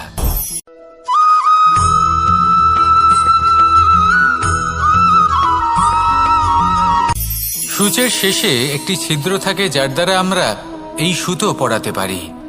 আর তারপর সূচের সাহায্যে এই সুতো দিয়ে বস্ত্র সেলাই করা যায়। কিন্তু যদি সুতোটা সোজা করে ধরা না হয়, তাহলে সূচে কখনো এই সুতো পরানোই সম্ভব নয়। যদি এতে কোনো গিঁট পড়ে, তখন তা কখনোই এই ছিদ্র দ্বারা প্রবেশ করা সম্ভব নয়। ঠিক এইভাবেই যদি আপনি কারোর জীবনে প্রবেশ করতে চান, কারোর অন্তরে প্রবেশ করতে চান, তাহলে আপনাকেও সহজ থাকতে হবে। এতে কোনো গিঁট থাকলে চলবে না। অর্থাৎ মনে যাতে কোনো মালিন্য না থাকে, যেন কোনো কুচিন্তা না থাকে। যদি এসব থাকে, তাহলে আপনি কখনো কারোর জীবনে প্রবেশ করতে পারবেন না। আর যদি কোনোভাবে আপনি প্রবেশ করেও যান, তাহলে তার মনে ঘর করতে পারবেন না। নিজেকে এই সুতোর মতন করে তুলুন, সহজ। মনে যেন কোনো কুচিন্তা না থাকে, সবার প্রতি যেন সদ্ভাবনা থাকে, শুভ চিন্তা থাকে। এমনটা করতে থাকুন। এমন একটা দিন আসবে যেদিন এই সমস্ত সংসারের ব্যক্তির মনে আপনি বাস করবেন।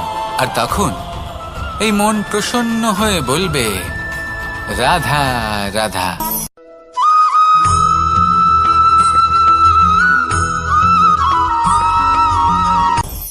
আপনি কখনো পর্বতের শিখরে উঠেছেন? আপনি দেখতে পাবেন পর্বতের পদতলে প্রচুর সুন্দর ফুল রয়েছে, সবুজ বনানী রয়েছে। যত আপনি ওপরে উঠতে থাকবেন, তত ফুল কমতে থাকবে, সবুজ বনানী কমতে থাকবে। আরো কিছুটা ওপরে উঠলে কাঁটা জাতীয় গাছ দেখতে পাবেন, শুকনো গাছ দেখতে পাবেন। আরো যদি ওপরে ওঠেন, তাহলে পাষাণ দেখতে পাবেন। আরো ওপরে উঠলে হিমখণ্ড দেখতে পাবেন। এই যে পর্বত, তা মনুষ্য জীবনের সবথেকে উত্তম উদাহরণ। মানুষ যখন সাফল্যের শিখরে পৌঁছতে চান, মহানুভবতার শিখরে পৌঁছতে চান, পথে যত আস্তে আস্তে উপরে উঠতে থাকেন, ততই ভৌতিক বস্তু তার থেকে বিচ্ছিন্ন হতে থাকে। যদি তিনি সেই ভৌতিক বস্তুগুলি ত্যাগ না করতে পারেন, তাহলে কখনোই সেই স্থানে পৌঁছতে পারবেন না। আর মানুষ যদি উচিত ত্যাগ করতে পারেন, পথে অগ্রসর হতে থাকেন, এগোতে থাকেন, তাহলে একদিন না একদিন তিনি মহানুভবতার, জ্ঞানের, সাফল্যের হিমের স্বাদ অবশ্যই লাভ করবেন। মনে রাখবেন, মানব জীবনে ত্যাগ হলো অত্যন্ত গুরুত্বপূর্ণ অংশ। আসুন আমার সাথে ভালোবেসে বলুন, রাধা রাধা।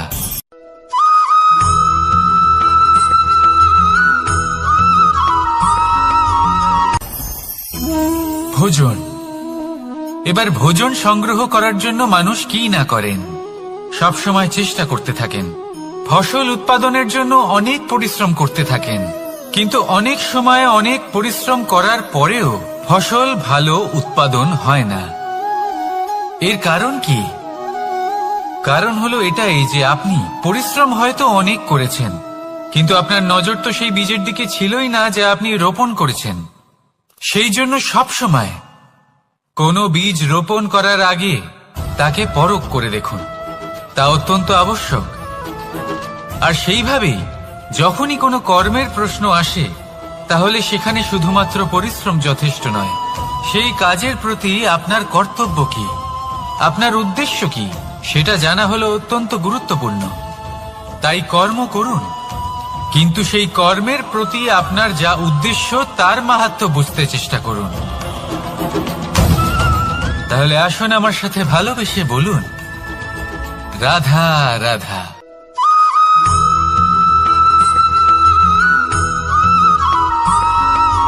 বসন্ত ঋতু, এই সময় মন আনন্দে ভরে থাকে।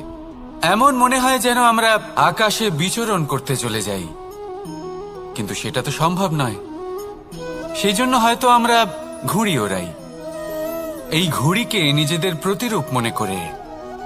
এবার অনেক মানুষ আছেন যারা ঘুড়ি ওড়ান, কিন্তু এই কর্মের সারমর্ম কি সেটা কজন বুঝতে পারেন? আপনি এটা মনে করুন যে আপনি হলেন সেই ঘুড়ি, আর এই সুতো যিনি ধরে রয়েছেন তিনি হলেন পরমাত্মা। আর এই সুতো যেখান থেকে শুরু হয় সেই লাটাই হলো আমাদের কর্মচক্র।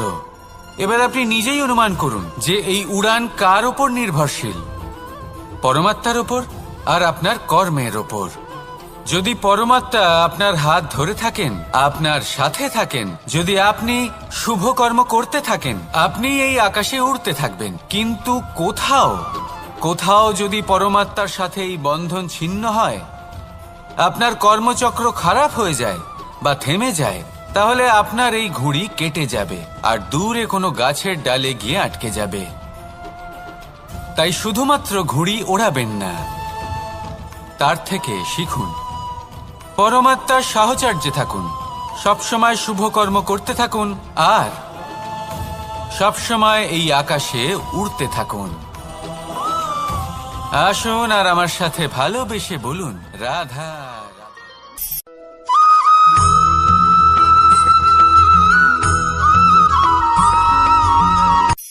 এই সংসারে সাফল্য লাভ করার জন্য জ্ঞানের প্রয়োজন হয়, পরিশ্রমের প্রয়োজন হয়, দৃঢ় নিষ্ঠার প্রয়োজন হয়, নিরন্তর চেষ্টা করা প্রয়োজনীয়। কিন্তু আরো কিছু আছে যা অত্যন্ত প্রয়োজনীয় এবং গুরুত্বপূর্ণ। তা হলো ভালো বন্ধু। তাদের থাকা অত্যন্ত প্রয়োজনীয়। যদি ভালো বন্ধু থাকে, তাহলে সময় এলে তারা ঢাল হয়ে আপনাকে সুরক্ষা করবেন।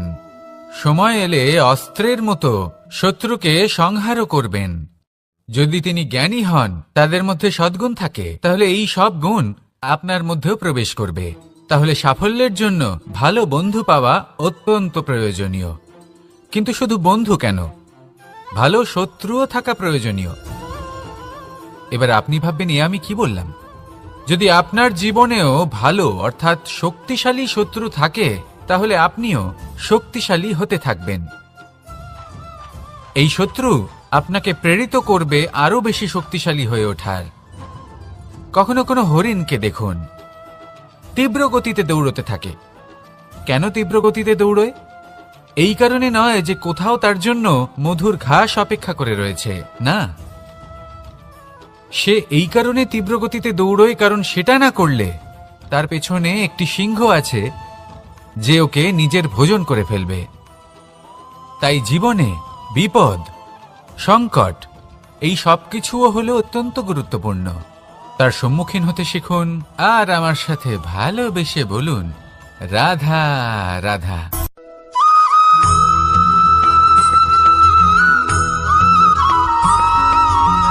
ভালো, শুধু ওনাদের কঠোর ব্যবহার দেখলে আমরা একটু ভয় পেয়ে যাই। এবার ওনাদের এই কঠোর ব্যবহার আমাদের ভালো না লাগলেও অত্যন্ত আবশ্যক, কারণ মাতার থেকে আমরা যে শক্তি লাভ করি তা যেন নিয়ন্ত্রণ হারিয়ে বিধ্বংসী না হয়ে ওঠে, আমরা যেন কোনো কুপথে না চলে যাই, আমরা কখনো যেন দোষ না করে ফেলি। শুধু সেই জন্য পিতা এবং গুরু একটু কঠোর হয়ে ওঠেন, এবং ওনাদের এই কঠোর আচরণ ভবিষ্যতে গিয়ে আমরা অবশ্যই বুঝতে পারি। জীবনে কিছু বছর আমরা এগিয়ে যাই আর তারপর আমরা বুঝতে পারি যে বাবা এবং গুরু আমাদের যথেষ্ট ভালোবাসতেন, কিন্তু ওনাদের ভালোবাসার বহিঃপ্রকাশ আলাদা। প্রয়োজনীয় হলো এটা দেখার, এটা বোঝার যে শুরু থেকে আমাদের প্রতি ওনাদের আচরণ কেমন ছিল। ওনাদের কঠোর হওয়ার পেছনে ওনাদের ভালোবাসাটা বোঝার চেষ্টা করুন, ওনাদের চিন্তাটা বোঝার চেষ্টা করুন, ওনাদের পথপ্রদর্শনের আড়ালে আপনার ভবিষ্যতের জন্য যে পরিকল্পনা ওনারা করেছেন সেটা বোঝার চেষ্টা করুন। তখন আপনারা বুঝতে পারবেন ওনাদের ভালোবাসাকে। আপনার মনের মধ্যে আপনা থেকেই ওনাদের প্রতি সম্মান জেগে উঠবে। নিজের পিতা এবং নিজের গুরু এই দুজনের প্রতি কৃতজ্ঞতা প্রকাশ করুন আর আমার সাথে ভালোবেসে বলুন, রাধা রাধা।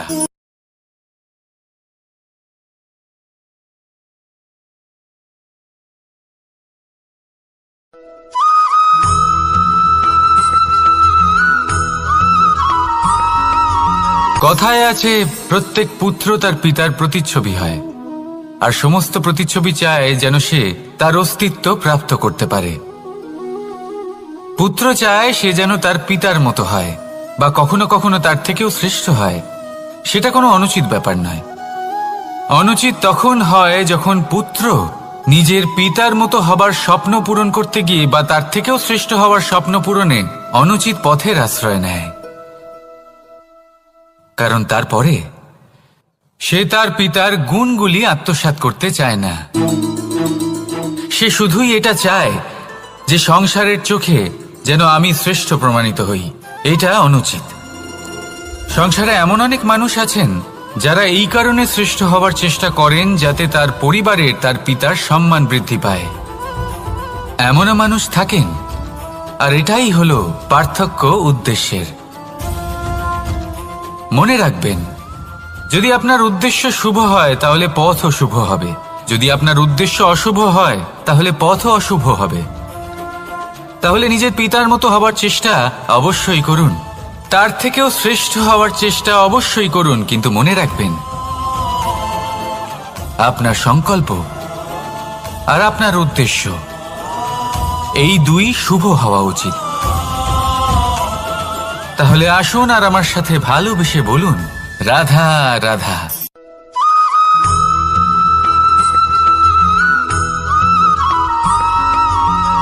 আপনি কখনো কোনো বাজকে নিজের বাসা বানাতে দেখেছেন?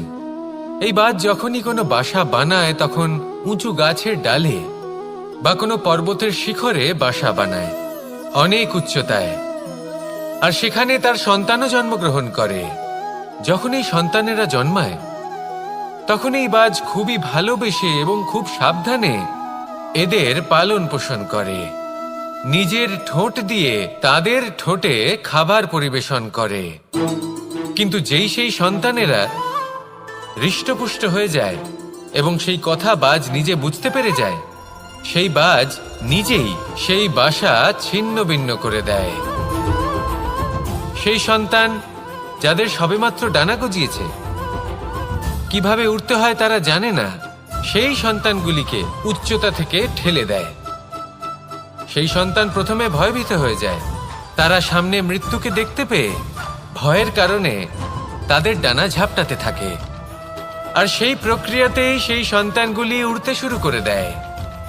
এবার এই ঘটনায় আমরা কি শিক্ষা পেতে পারি? এটাই, যদি আপনি মাতা পিতা হন তাহলে নিজের সন্তানকে অবশ্যই স্নেহ করুন, কিন্তু তাদেরকে নিজের আঁচলের তলায় বেঁধে রাখবেন না। যদি আপনি চান আপনার সন্তান জীবনে উন্নতি করুক, তাহলে নিজের মুঠো থেকে তাদের স্বতন্ত্র করে দিন, এই সংসারে সংঘর্ষ করতে দিন। সেই সন্তান নিজেই বুঝতে পারবে যে জন্মের সময় পাওয়া ডানা কি করে ব্যবহার করতে হয়। আর আপনার চোখের সামনে আপনার সন্তান এই আকাশে উড়তে থাকবে। তাহলে আসুন আমার সাথে ভালোবেসে বলুন, রাধা রাধা।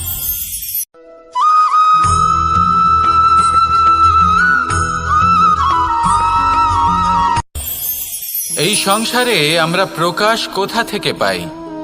এর উত্তর বড়ই সরল। ভোরে যখন সূর্যোদয় হয় তখন প্রকাশের কিরণ আমাদের ঘরে এসে পৌঁছয়। এইভাবেই আমরা প্রকাশ লাভ করি। এবার এই প্রকাশের আলোতেই আমরা সারাদিনের কাজ সম্পন্ন করি। সন্ধে হয়ে যায়, সূর্যাস্তও হয়ে যায়, আর আমাদের ঘর যাতে অন্ধকার না হয় তার জন্য আমরা একটা প্রদীপ প্রজ্বলিত করি। এটাই ঘটে আমাদের জীবনেও।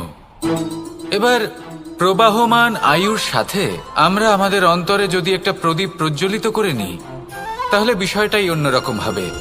এবার আপনি বলবেন কোন প্রকাশের কথা বলছি যে আমাদের অন্তরে জাগ্রত করা সম্ভব? আমাদের আত্মার মাঝে প্রেমের প্রকাশ জাগ্রত করার কথা বলছি। কারণ আমাদের এই জীবন এও হলো দিনের আলোর মতো। আজ প্রকাশ আছে, কিন্তু কোনোদিন অবশ্যই অস্ত হবে। কিন্তু অস্ত হবার আগে যদি আমরা আমাদের আত্মার মাঝে প্রেমের এই প্রকাশ উজ্জ্বলিত করে নিই তাহলে আমাদের সন্ধ্যাকালও আমরা আনন্দে এবং প্রেমে যাপন করব। তাহলে আসুন আর আমার সাথে ভালোবেসে বলুন, রাধা রাধা।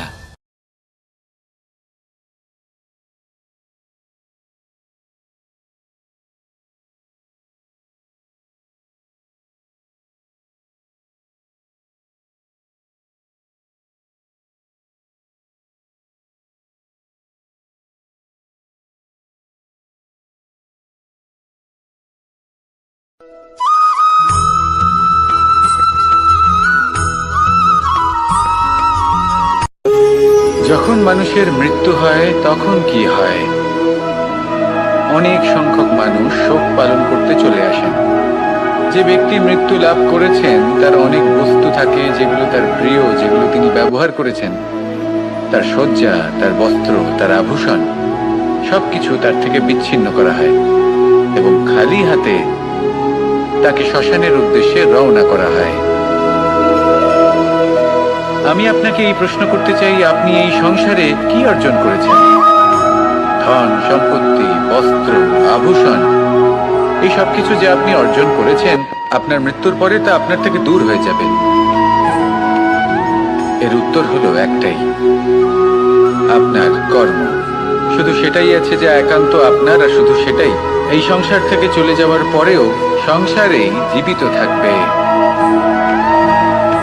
যদি আপনি দুষ্কর্ম করেন তাহলে এই সংসার আপনাকে একটি অনুচিত উদাহরণ হিসেবে মনে রাখবে যে এই ব্যক্তি খুব পাপী ছিল, অনুচিত কর্ম করতেন। যে পথে তিনি চলেছেন সেই পথে কারোর চলা উচিত নয়।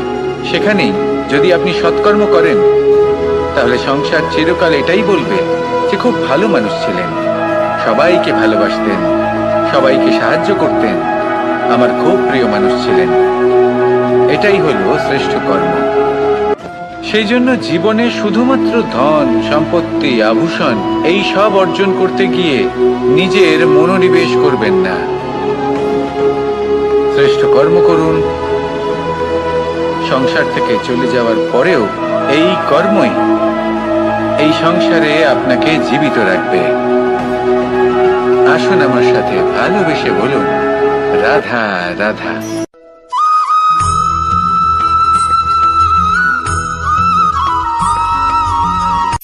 এই সংসারে সাফল্য লাভ করার জন্য জ্ঞানের প্রয়োজন হয়, পরিশ্রমের প্রয়োজন হয়, দৃঢ় নিষ্ঠার প্রয়োজন হয়, নিরন্তর চেষ্টা করা প্রয়োজনীয়। কিন্তু আরো কিছু আছে যা অত্যন্ত প্রয়োজনীয় এবং গুরুত্বপূর্ণ। তা হলো ভালো বন্ধু। তাদের থাকা অত্যন্ত প্রয়োজনীয়। যদি ভালো বন্ধু থাকে তাহলে সময় এলে তারা ঢাল হয়ে আপনাকে সুরক্ষা করবেন। সময় এলে অস্ত্রের মতো শত্রুকে সংহারও করবেন। যদি তিনি জ্ঞানী হন, তাদের মধ্যে সদ্গুণ থাকে, তাহলে এই সব গুণ আপনার মধ্যেও প্রবেশ করবে। তাহলে সাফল্যের জন্য ভালো বন্ধু পাওয়া অত্যন্ত প্রয়োজনীয়। কিন্তু শুধু বন্ধু কেন, ভালো শত্রুও থাকা প্রয়োজনীয়। এবার আপনি ভাববেন, আমি কি বললাম? যদি আপনার জীবনেও ভালো অর্থাৎ শক্তিশালী শত্রু থাকে তাহলে আপনিও শক্তিশালী হতে থাকবেন। এই শত্রু আপনাকে প্রেরিত করবে আরো বেশি শক্তিশালী হয়ে ওঠার। কখনো কোনো হরিণকে দেখুন, তীব্র গতিতে দৌড়তে থাকে। কেন তীব্র গতিতে দৌড়য়?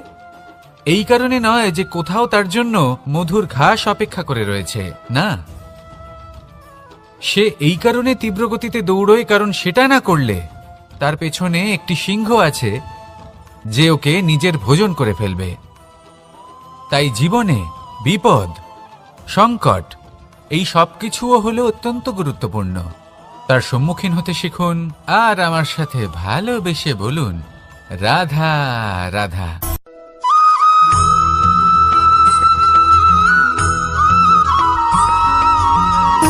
সুখ, দুঃখ এবং শক্তি, এই তিন হলো এই সংসারের ত্রিদেবের মতো। আমাদের জীবনে যা কিছু ঘটছে এই তিনটির ভিত্তির উপরেই হচ্ছে। আসলে এই সংসারের একটা নিয়ম আছে, যখনই আপনি কিছু লাভ করেন এই সংসার আপনার পরীক্ষা নেয়। এটা জানার জন্য আপনার পরীক্ষা নেয় যে আপনি যা কিছুই লাভ করেছেন আপনি কি আদৌ সেটার যোগ্য কিনা। ঠিক সেইভাবেই এই সুখ, দুঃখ এবং শক্তি আপনার পরীক্ষা নিয়ে থাকে। যখন সুখ আসে তখন সে আপনার পরীক্ষা নেয় যে আপনার মধ্যে অহংবোধ জাগ্রত হয়নি তো।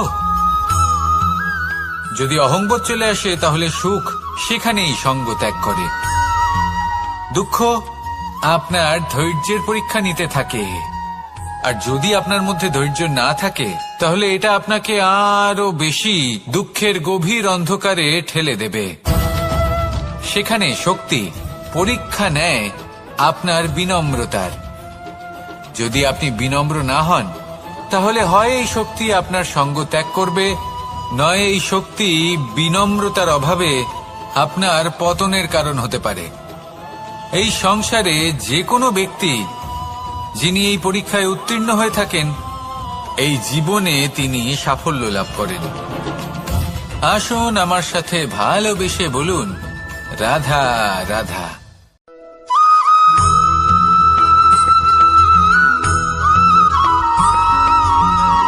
পুরুষার্থ। শাস্ত্রে 4 ধরনের পুরুষার্থের কথা বলা হয়েছে। প্রথম হলো ধর্ম। আপনি কি জানেন এই ধর্ম আসলে কি? আপনার কি মনে হয় ধর্ম আসলে কি? কোনো বিশেষ ঈশ্বরকে মানাই কি ধর্ম বলা হয়? নাকি কোনো বিশেষ রীতি পালন করাই হলো ধর্ম? নাকি কোনো বিশেষ সাহিত্যকে সর্বশ্রেষ্ঠ মনে করাই হলো ধর্ম? না, ধর্ম হলো সেটা যাকে ধারণ করা যেতে পারে। আর ধারণ শুধু সেটাই করা যায় যা পবিত্র। পবিত্র শুধু তাকেই বলা হয় যা নিঃস্বার্থ, যার মধ্যে শাসন করার কোনো ইচ্ছে নেই, যা সরলভাবেই প্রবাহমান, জল এবং বায়ুর মতো। যখন কোনো ব্যক্তি ধর্মকে ধারণ করেন এবং সেই ধর্ম সেই ব্যক্তিকে রক্ষা করে তখন তাকে ধর্ম বলা হয়। ধর্ম যা রক্ষা করে অহংকার থেকে, খারাপ চিন্তার হাত থেকে। সেই জন্য পুরুষার্থ গড়ে তোলার আগে, ধর্ম পালন করার আগে ধর্মের প্রকৃত অর্থ কি সেটা বুঝে নিন। এটা জেনে রাখুন যে সমস্ত ধর্মের আধার, সমস্ত ধর্মের ভিত শুধুমাত্র ভালোবাসা। আসুন আর এই ভালোবাসার সাথেই বলুন, রাধা রাধা।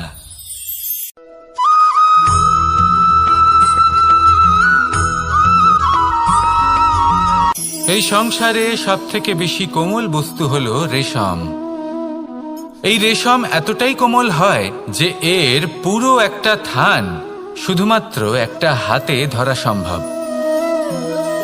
কখনো ভেবে দেখেছেন এই রেশম কিভাবে হয়? একটি কীট তার লালার দ্বারা উৎপন্ন হয়।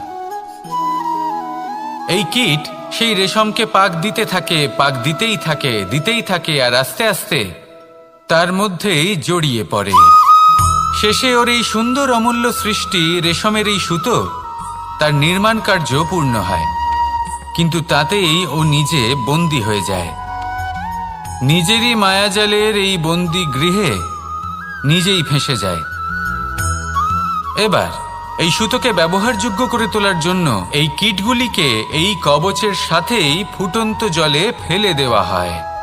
এই সংসারে যদি আমাদের স্বপ্ন এই সংসারের দুঃখ হরণ করার জন্য এই সংসারে সুখ বিতরণ করার জন্য হয়, তবেই আমাদের প্রগতি সম্ভব।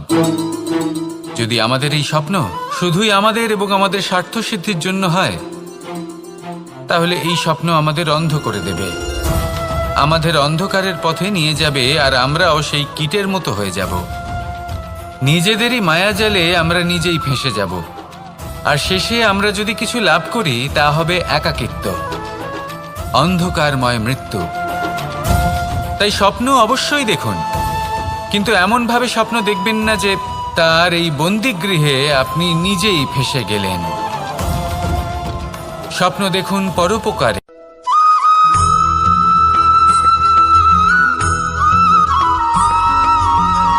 কেউ বলে জীবন খুব ক্ষণস্থায়ী, কেউ বলে জীবন হলো একটা সুন্দর স্বপ্নের মতো, আবার কেউ বলবে জীবন হলো এক কঠোর সত্য।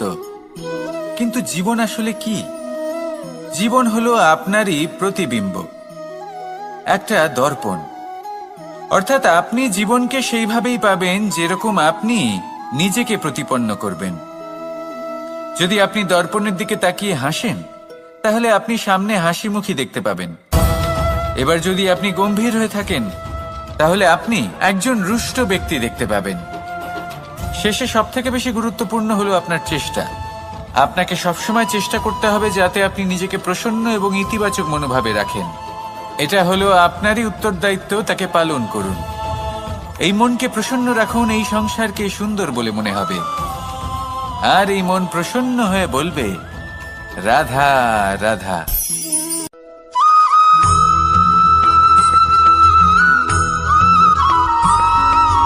জীবনে যখন কোনো ব্যক্তি নিজের লক্ষ্য প্রাপ্তির জন্য নিরন্তর পরিশ্রম করতে থাকেন, চেষ্টা করতে থাকেন, তখন তিনি কষ্ট অনুভব করেন, কখনো শারীরিক কষ্ট, কখনো মানসিক কষ্ট। এবার উনি এটা ভাবতে থাকেন যে আমি কি উচিত করছি নাকি অনুচিত করছি। কারণ অন্যদিকে এমন একজন ব্যক্তিও আছেন যিনি একদমই পরিশ্রম চেষ্টা করছেন না। তিনি মদিরা পান করেন, বিলাসিতায় জীবন কাটান, অলস প্রকৃতির হয়ে ওঠেন, নিদ্রাতে বিলীন হয়ে থাকেন, আর ভাবেন যে তিনি সুখ লাভ করছেন। কিন্তু এরকম কেন হয়?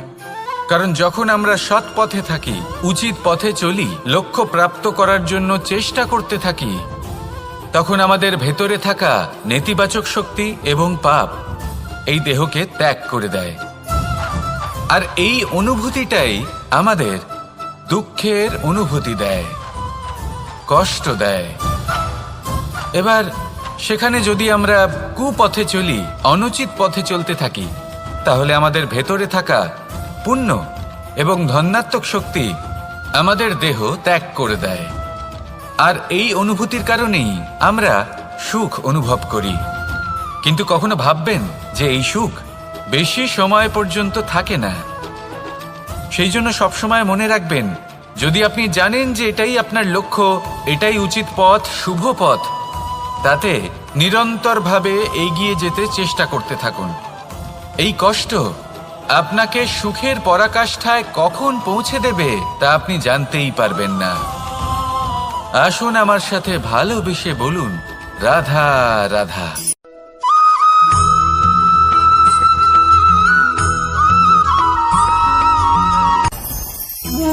ভোজন। এবার ভোজন সংগ্রহ করার জন্য মানুষ কি না করেন, সব সময় চেষ্টা করতে থাকেন। ফসল উৎপাদনের জন্য অনেক পরিশ্রম করতে থাকেন, কিন্তু অনেক সময় অনেক পরিশ্রম করার পরেও ফসল ভালো উৎপাদন হয় না। এর কারণ কি? কারণ হলো এটাই যে আপনি পরিশ্রম হয়তো অনেক করেছেন, কিন্তু আপনার নজর তো সেই বীজের দিকে ছিলই না যা আপনি রোপণ করেছেন। সেই জন্য সব সময় কোনো বীজ রোপণ করার আগে তাকে পরখ করে দেখুন, তা অত্যন্ত আবশ্যক। আর সেইভাবেই যখনই কোনো কর্মের প্রশ্ন আসে, তাহলে সেখানে শুধুমাত্র পরিশ্রম যথেষ্ট নয়। সেই কাজের প্রতি আপনার কর্তব্য কি, আপনার উদ্দেশ্য কি, সেটা জানা হলো অত্যন্ত গুরুত্বপূর্ণ। তাই কর্ম করুন, কিন্তু সেই কর্মের প্রতি আপনার যা উদ্দেশ্য তার মাহাত্ম্য বুঝতে চেষ্টা করুন। তাহলে আসুন আমার সাথে ভালোবেসে বলুন রাধা রাধা।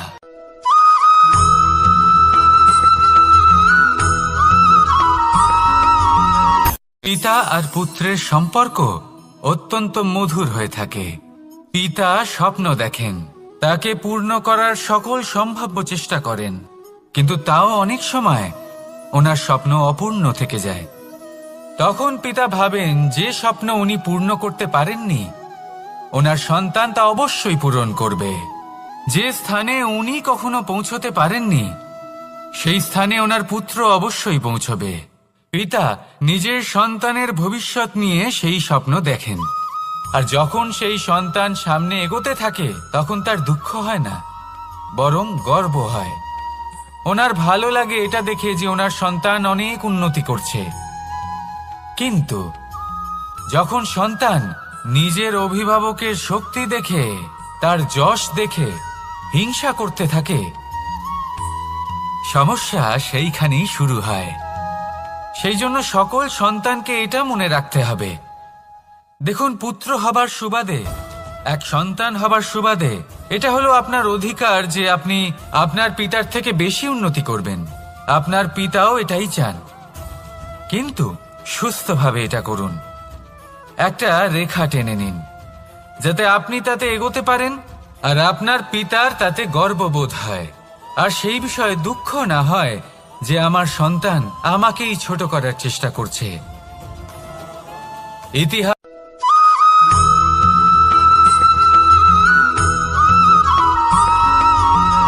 যখন আমরা কোনো বনে প্রবেশ করি,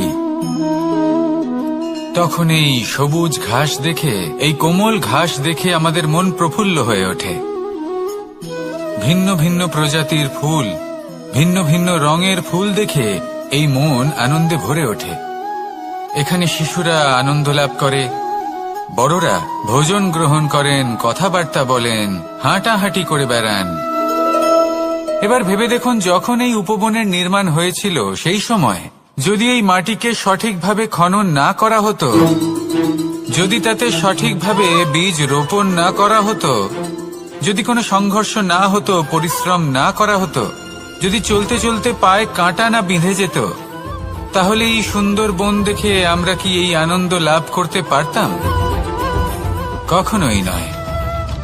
ধরুন কোনো নদীর তটে সুন্দর একটি বন আছে, সেই বনের আনন্দ লাভ করতে গেলে আপনাকে সেই নদী পার করতেই হবে।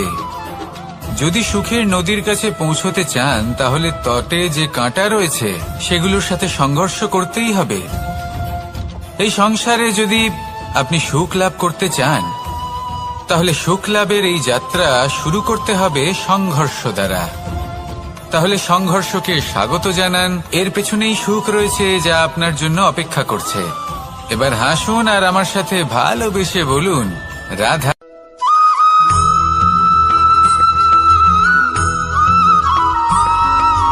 জীবনে অগ্রসর হওয়ার জন্য আমাদের কাকে প্রয়োজন হয়? মাতা পিতা, বন্ধু, প্রেম, সাহায্য, অর্থ, পরিশ্রম, আশা। ভিন্ন ভিন্ন মানুষ ভিন্ন ভিন্ন বিকল্প চয়ন করে। যদি আমি আপনাকে বলি,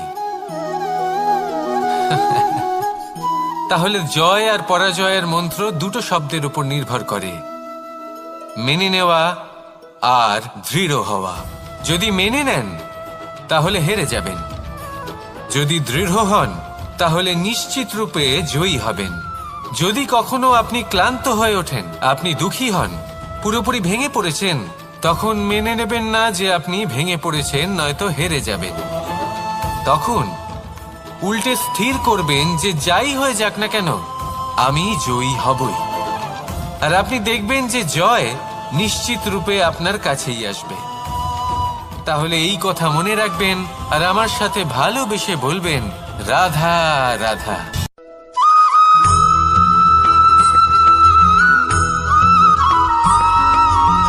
এই সংসারে সব থেকে বড় ব্যক্তি কে? আপনি বলবেন, এ কেমন ধরনের প্রশ্ন? কিন্তু এটা হলো সব থেকে উচিত প্রশ্ন। কেউ এর উত্তর দেবে যে সেই মহাপ্রতাপী রাজা, তিনি হলেন সব থেকে বড় ব্যক্তি, সেই বড় রাজনীতিবিদ, তিনিই সব থেকে বড় ব্যক্তি। আমি আপনাকে জানাই যে সংসারের সব থেকে বড় ব্যক্তি হলেন তিনি, যার সাথে দেখা করলে আপনি নিজেকে ছোট মনে করবেন না। কোনো ব্যক্তি যিনি সবথেকে বেশি শক্তিশালী, আপনি যদি তার সামনে যান তাহলে উনি আপনার অন্তরের শক্তিকে বাইরে বের করে আনবে, আপনার অন্তরের লুকিয়ে থাকা শক্তিকে জাগ্রত করতে প্রেরণা প্রদান করবে। তিনি হলেন বড় ব্যক্তি, তিনি হলেন মহান ব্যক্তি। তিনি নন যিনি নিজের বল এবং ঐশ্বর্য দ্বারা আপনাকে তার সামনে ছোট প্রমাণ করবেন। এবং সেই জন্য মহাদেব আমার আরাধ্য হলেন আমার খুব প্রিয়। কারণ রাজা হোক বা ফকির, কেউ যদি ওনার সামনে যান তাহলে সে নিজেকে ছোট মনে করেন না। আপনিও যদি জীবনে অনেক বড় হতে চান তাহলে কাউকে কখনো নিজেকে ছোট মনে করতে দেবেন না। তার অন্তরে বড় হয়ে ওঠার প্রেরণা প্রদান করুন। আসুন আমার সাথে ভালোবেসে বলুন, রাধা রাধা।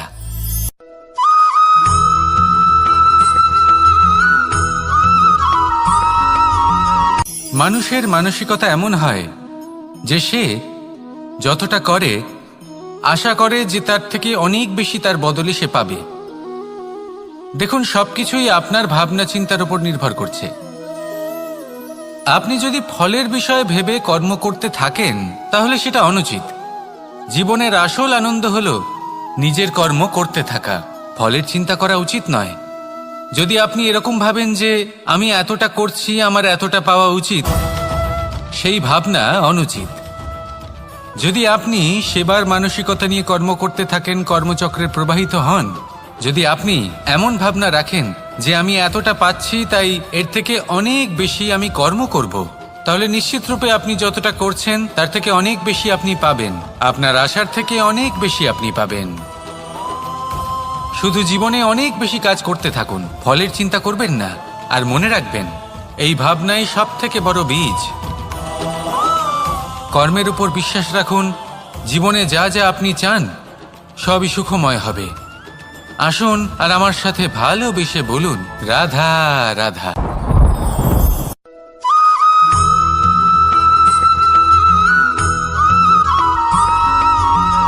এই দড়িটা দেখুন, ছোট ছোট রেশম দ্বারা তৈরি, এটা সরু সুতো দ্বারা তৈরি হয়েছে এটা, আর এ অত্যন্ত কোমলও বটে। আর আপনি চাইলে এটা সোজাও করে দিতে পারেন, আর চাইলে এটা বেঁকিয়েও দিতে পারেন, আর যদি চান তাহলে এটা গোল গোল করে বেঁধে কোথাও রেখেও দিতে পারেন। এবার এই কোমল দড়ি যদি কোনো নিষ্ঠুর কঠিন পাথরে বারংবার জড়িয়ে দেওয়া হয় তাহলেও তাকেও কাটতে পারে, নিজের ছাপ ছেড়ে যেতে পারে, সেটার আকারও বদলে ফেলতে পারে। এবার এর কারণ কি? এর কারণ হলো অভ্যাস আর নিরন্তর প্রচেষ্টা। যদি আপনিও চেষ্টা করেন আর নিরন্তর কর্ম করে যান, তাহলে আপনার প্রারব্ধ পাথরের মতো কঠিনই হোক না কেন, তাতে ভাঙন ধরিয়েও আপনি নিজের লক্ষ্যে অবশ্যই পৌঁছতে পারবেন। একটা গুরুত্বপূর্ণ কথা মনে রাখবেন, সুকর্মের অভ্যাস আর নিরন্তর প্রয়াস, এই হলো সাফল্যের মন্ত্র। তাহলে জীবনে এই মন্ত্র আনুন আর আমার সাথে ভালোবেসে বলুন, রাধা রাধা।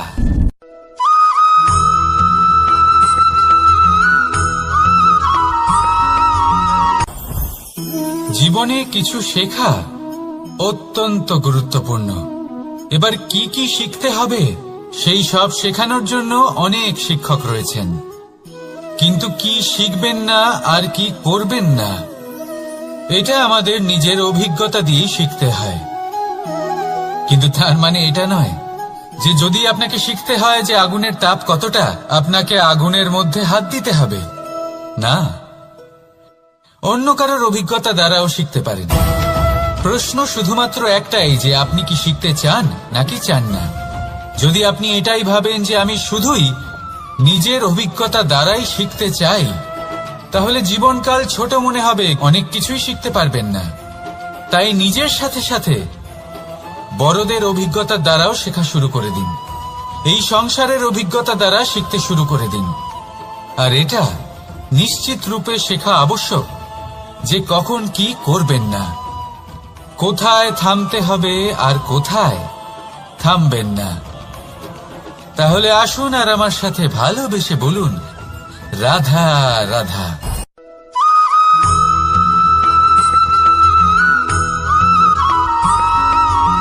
মানুষের একটি সমস্যা আছে যে মানুষ সাফল্যকে মাপতে থাকেন, লক্ষ্যপ্রাপ্তিকে মাপতে থাকেন এবং তার তুলনা করতে থাকেন যে ও এত কিছু পেল আর আমি পেলাম না, ওর কাছে এত কিছু আছে কিন্তু আমার কাছে নেই। এই তুলনা করার জন্য ওনারা দুঃখী হয়ে পড়েন, নিরাশ হয়ে পড়েন। তাই আমি একটা প্রশ্ন করছি যে এটা কি উচিত? এই সংসারে আপনি কি নিয়ে তুলনা করবেন, যেখানে সূর্যদেব চন্দ্রমা দুজনেই আছেন, দুজনেই হলেন বিশেষ, দুজনেই নিজ নিজ সময়ে উদিত হন। এদের মধ্যে একজন না থাকলে তাহলে আমাদের জীবন কঠিন হয়ে পড়বে। ঠিক সেইভাবেই আপনি যদি একটা বড় রেখা অঙ্কন করেন তাহলে অন্য রেখাটি ছোট হয়ে পড়ে না, সে তেমনই থাকে যেমনটা সে ছিল। আপনার অস্তিত্ব কখনো ছোট বা বড় হতে পারে না, শুধু তুলনা করার জন্য আপনার এটা মনে হতে পারে। যদি আপনি যুদ্ধ করতে চান আপনার তলোয়ারের প্রয়োজন পড়বে, যদি বস্ত্র তৈরি করতে চান এত বড় তলোয়ার দিয়ে কিছুই হবে না, তখন প্রয়োজন পড়বে একটা ছোট্ট সূচের। তাই তুলনা করবেন না, না নিজেকে ছোট মনে করবেন না অন্য কাউকে। সবার সাথে সহযোগিতা করুন, আর যদি তুলনা করতেই হয় নিজের সাথে করুন, যে কাল আমি কেমন ব্যক্তি ছিলাম, আজ কি তার থেকে শ্রেষ্ঠ হয়ে উঠতে পেরেছি। ভেবে দেখুন ভবিষ্যতে গিয়ে আপনি কতটা শ্রেষ্ঠ ব্যক্তি হতে পারেন। আসুন আমার সাথে ভালোবেসে বলুন রাধা রাধা।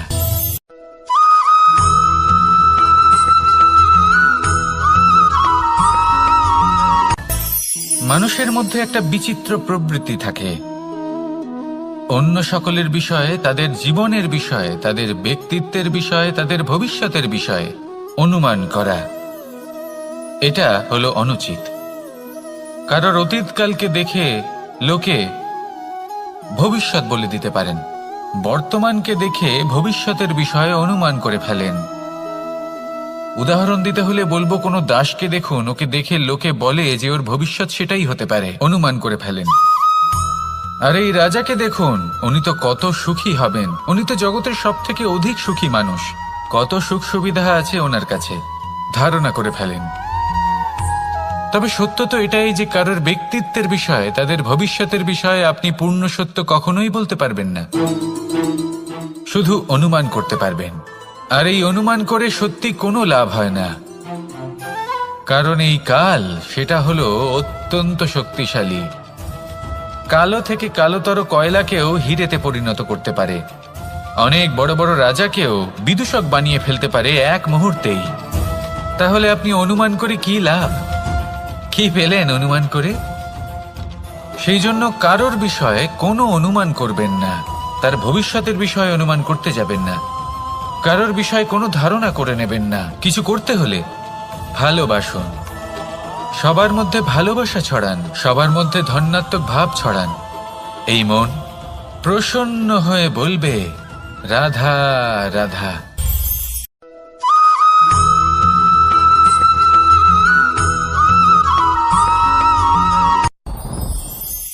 সাথী, সাথী এই শব্দটির ব্যাখ্যা কে কিভাবে করে?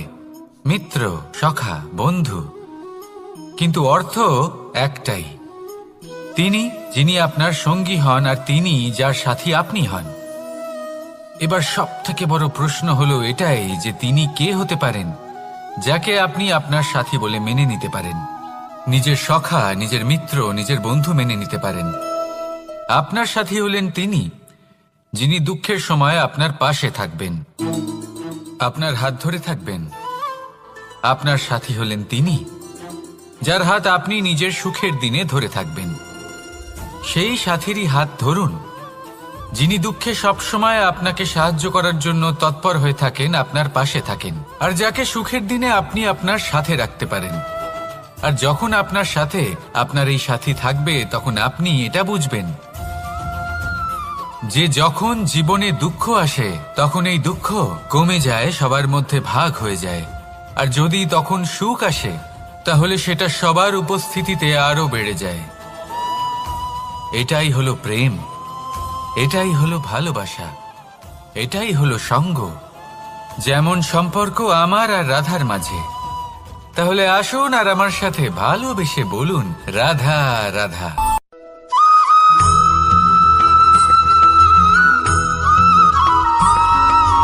আমাদের শরীর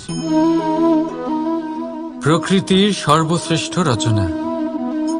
যে অঙ্গ প্রত্যঙ্গ আমরা লাভ করেছি প্রত্যেকটির মধ্যে একটি নিজস্ব বার্তা রয়েছে।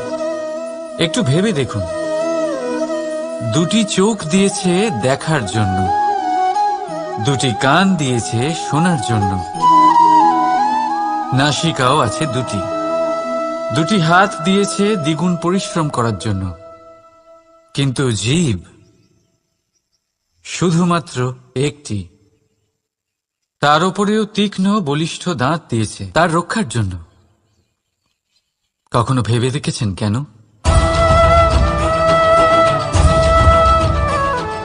কারণ শব্দ আর শব্দের প্রয়োগ মানুষের সবচেয়ে বড় অস্ত্র, যার প্রয়োগ যত ভেবেচিন্তে করা যায় মানুষ তার জীবনে ততটাই উপরে উঠতে পারে। তাহলে মনে রাখুন, দেখুন, শুনুন আর বুঝুন বেশি, বলুন কম। রাধা রাধা।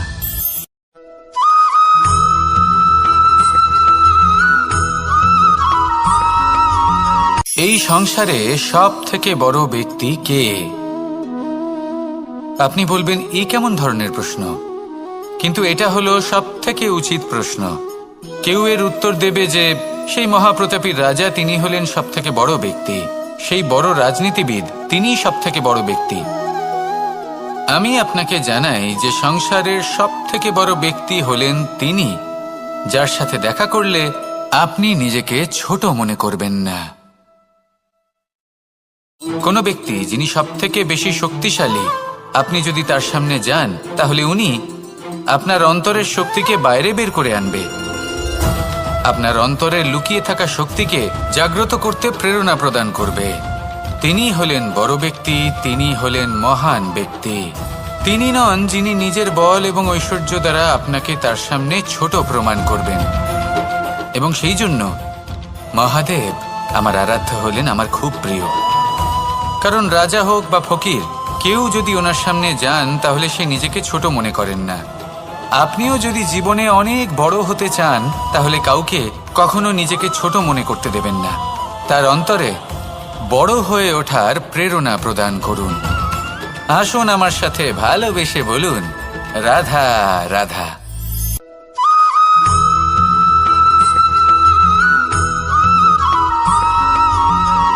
পুরুষার্থ। শাস্ত্রে 4 ধরনের পুরুষার্থের কথা বলা হয়েছে। প্রথম হলো ধর্ম। আপনি কি জানেন এই ধর্ম আসলে কি? আপনার কি মনে হয় ধর্ম আসলে কি? কোনো বিশেষ ঈশ্বরকে মানাই কি ধর্ম বলা হয়? নাকি কোনো বিশেষ রীতি পালন করাই হলো ধর্ম? নাকি কোনো বিশেষ সাহিত্যকে সর্বশ্রেষ্ঠ মনে করাই হলো ধর্ম? না, ধর্ম হলো সেটা যাকে ধারণ করা যেতে পারে। আর ধারণ শুধু সেটাই করা যায় যা পবিত্র। পবিত্র শুধু তাকেই বলা হয় যা নিঃস্বার্থ, যার মধ্যে শাসন করার কোনো ইচ্ছে নেই, যা সরলভাবেই প্রবাহমান, জল এবং বায়ুর মতো। যখন কোনো ব্যক্তি ধর্মকে ধারণ করেন এবং সেই ধর্ম সেই ব্যক্তিকে রক্ষা করে, তখন তাকে ধর্ম বলা হয়। ধর্ম যা রক্ষা করে অহংকার থেকে, খারাপ চিন্তার হাত থেকে। সেই জন্য পুরুষার্থ গড়ে তোলার আগে, ধর্ম পালন করার আগে ধর্মের প্রকৃত অর্থ কি সেটা বুঝে নিন। এটা জেনে রাখুন যে সমস্ত ধর্মের আধার, সমস্ত ধর্মের ভিত শুধুমাত্র ভালোবাসা। আসুন আর এই ভালোবাসার সাথেই বলুন রাধা রাধা।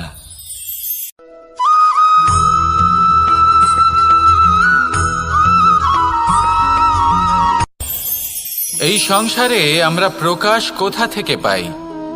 এর উত্তর বড়ই সরল। ভোরে যখন সূর্যোদয় হয় তখন প্রকাশের কিরণ আমাদের ঘরে এসে পৌঁছয়। এইভাবেই আমরা প্রকাশ লাভ করি। এবার এই প্রকাশের আলোতেই আমরা সারাদিনের কাজ সম্পন্ন করি। সন্ধে হয়ে যায়, সূর্যাস্তও হয়ে যায়। আর আমাদের ঘর যাতে অন্ধকার না হয় তার জন্য আমরা একটা প্রদীপ প্রজ্বলিত করি। এটাই ঘটে আমাদের জীবনেও। এবার প্রবাহমান আয়ুর সাথে আমরা আমাদের অন্তরে যদি একটা প্রদীপ প্রজ্বলিত করে নিই, তাহলে বিষয়টাই অন্যরকম হবে। এবার আপনি বলবেন কোন প্রকাশের কথা বলছি যা আমাদের অন্তরে জাগ্রত করা সম্ভব? আমাদের আত্মার মাঝে প্রেমের প্রকাশ জাগ্রত করার কথা বলছি। কারণ আমাদের এই জীবন এও হলো দিনের আলোর মতো। আজ প্রকাশ আছে, কিন্তু কোনোদিন অবশ্যই অস্ত হবে। কিন্তু অস্ত হবার আগে যদি আমরা আমাদের আত্মার মাঝে প্রেমের এই প্রকাশ উজ্জ্বলিত করে নিই, তাহলে আমাদের সন্ধ্যাকালও আমরা আনন্দে এবং প্রেমে যাপন করব। তাহলে আসুন আর আমার সাথে ভালোবেসে বলুন, রাধা রাধা।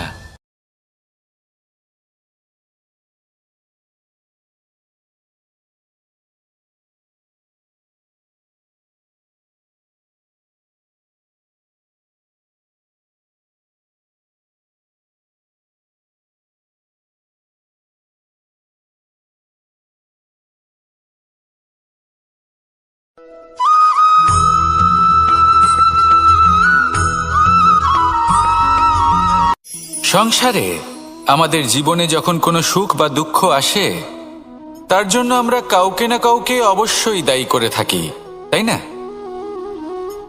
এই ব্যক্তি আমাদের সাথে এরকম কাজ করেছেন, তাই আমার সাথে এমন হলো। ওই ব্যক্তি যদি এমনটা না করতেন, তাহলে আজ আমি ওই স্থানে পৌঁছতে পারতাম। সবই আপনার দৃষ্টিভঙ্গির ওপর নির্ভরশীল। আর যদি আপনার দৃষ্টিভঙ্গি এমন হয়, তাহলে তা অনুচিত। সত্যি কথা বলতে এই সংসারে ভিন্ন ভিন্ন ধরনের মানুষ আছে। এটা আপনার ওপর নির্ভর করছে কিভাবে তাদের স্বাগত জানাবেন। একবার ভাবুন, আমি আমার দুটো হাত সামনে নিয়ে এলাম, দুটো মুঠো খুলে দিলাম। দুই প্রকারের মানুষ আসবেন, কিছু না কিছু দিয়ে যাবেন। এই মুঠো যদি আমি বন্ধ করে দিই, তাহলে না কেউ আমাকে কিছু দিতে পারবে, না আমার কিছু যাবে আসবে। নিশ্চয়ই বুঝতে পারছেন এই দুই ধরনের ব্যক্তি কারা এবং তারা কি দিয়ে যান। আমি যদি নিজের মুঠো খুলে দিই, তাহলে কিছু ভালো মানুষ আসবেন, আমাকে আনন্দ, সন্তুষ্টি, জ্ঞান প্রদান করে যাবেন, ভালো অভিজ্ঞতা দিয়ে যাবেন। কোনো খারাপ ব্যক্তি যদি আসেন, তাহলে তিনিও খারাপ অভিজ্ঞতা দেবেন, যার থেকে আমি শিক্ষা লাভ করব। এই সব কিছু আমি লাভ করতে পারি। মুঠো যদি বন্ধ করে রাখি, তাহলে আমি কিছুই পাবো না। দেখুন, এই সংসারে প্রত্যেকের জীবনে এইরকম। প্রত্যেকের জীবনে সবকিছুই আছে, ভালো খারাপ দুই মানুষই আছে। ভালো অভিজ্ঞতা আছে, খারাপ অভিজ্ঞতা আছে। নির্ভর করছে আপনার উপর যে আপনি কি করবেন, এনাদের স্বাগত কিভাবে জানাবেন, কার থেকে কি বুঝবেন, কি শিখতে পারবেন, আর কোন দৃষ্টিভঙ্গি নিয়ে অগ্রসর হবেন। এটাই নির্ধারণ করবে যে আপনার জীবন কেমন হবে। আসুন আমার সাথে ভালোবেসে বলুন, রাধা রাধা।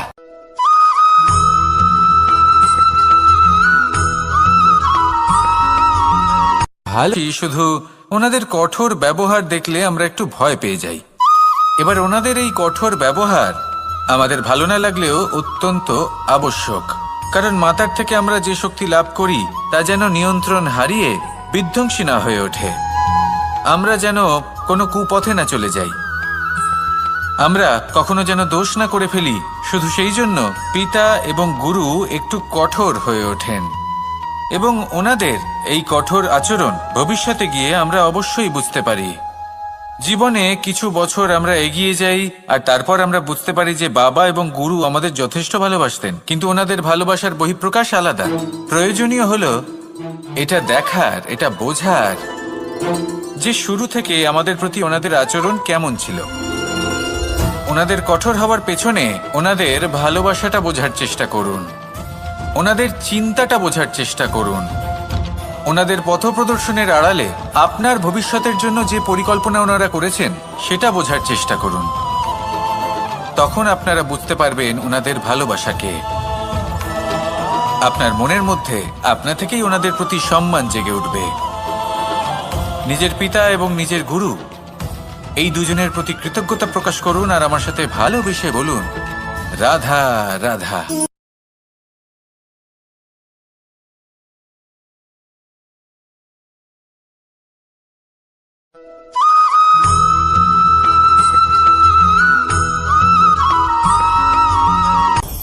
আপনি কখনো পর্বতের শিখরে উঠেছেন? আপনি দেখতে পাবেন পর্বতের পদতলে প্রচুর সুন্দর ফুল রয়েছে, সবুজ বনানী রয়েছে।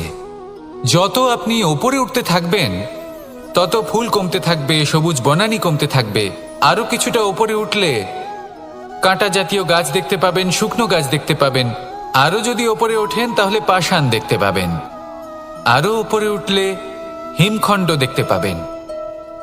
এই যে পর্বত, তা মনুষ্য জীবনের সবথেকে উত্তম উদাহরণ।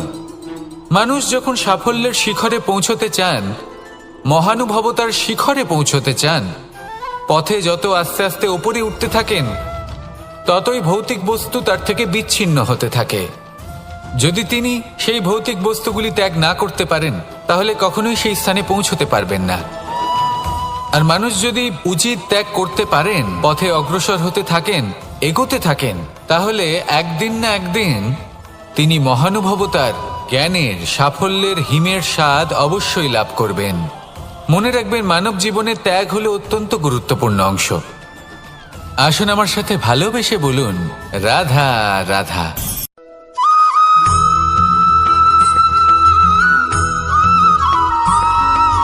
মানুষের একটি সমস্যা আছে যে মানুষ সাফল্যকে মাপতে থাকেন, লক্ষ্যপ্রাপ্তিকে মাপতে থাকেন এবং তার তুলনা করতে থাকেন যে ও এত কিছু পেল আর আমি পেলাম না, ওর কাছে এত কিছু আছে কিন্তু আমার কাছে নেই। এই তুলনা করার জন্য ওনারা দুঃখী হয়ে পড়েন, নিরাশ হয়ে পড়েন। তাই আমি একটা প্রশ্ন করছি যে এটা কি উচিত? এই সংসারে আপনি কি নিয়ে তুলনা করবেন, যেখানে সূর্যদেব, চন্দ্রমা দুজনেই আছেন, দুজনেই হলেন বিশেষ, দুজনেই নিজ নিজ সময়ে উদিত হন। এদের মধ্যে একজন না থাকলে তাহলে আমাদের জীবন কঠিন হয়ে পড়বে। ঠিক সেইভাবেই আপনি যদি একটা বড় রেখা অঙ্কন করেন তাহলে অন্য রেখাটি ছোট হয়ে পড়ে না, সে তেমনই থাকে যেমনটা সে ছিল। আপনার অস্তিত্ব কখনো ছোট বা বড় হতে পারে না। শুধু তুলনা করার জন্য আপনার এটা মনে হতে পারে। যদি আপনি যুদ্ধ করতে চান, আপনার তলোয়ারের প্রয়োজন পড়বে। যদি বস্ত্র তৈরি করতে চান, এত বড় তলোয়ার দিয়ে কিছুই হবে না, তখন প্রয়োজন পড়বে একটা ছোট্ট সূচের। তাই তুলনা করবেন না, না নিজেকে ছোট মনে করবেন, না অন্য কাউকে। সবার সাথে সহযোগিতা করুন, আর যদি তুলনা করতেই হয় নিজের সাথে করুন, যে কাল আমি কেমন ব্যক্তি ছিলাম, আজ কি তার থেকে শ্রেষ্ঠ হয়ে উঠতে পেরেছি। ভেবে দেখুন ভবিষ্যতে গিয়ে আপনি কতটা শ্রেষ্ঠ ব্যক্তি হতে পারেন। আসুন আমার সাথে ভালোবেসে বলুন, রাধা রাধা।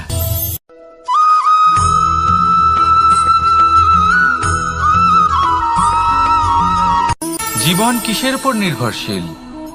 ধনের ওপর, বৈভবের অনুভব যদি আপনি করতে চান তাহলে তা পাবেন শুধু একতার দ্বারা, সংগঠনের দ্বারা।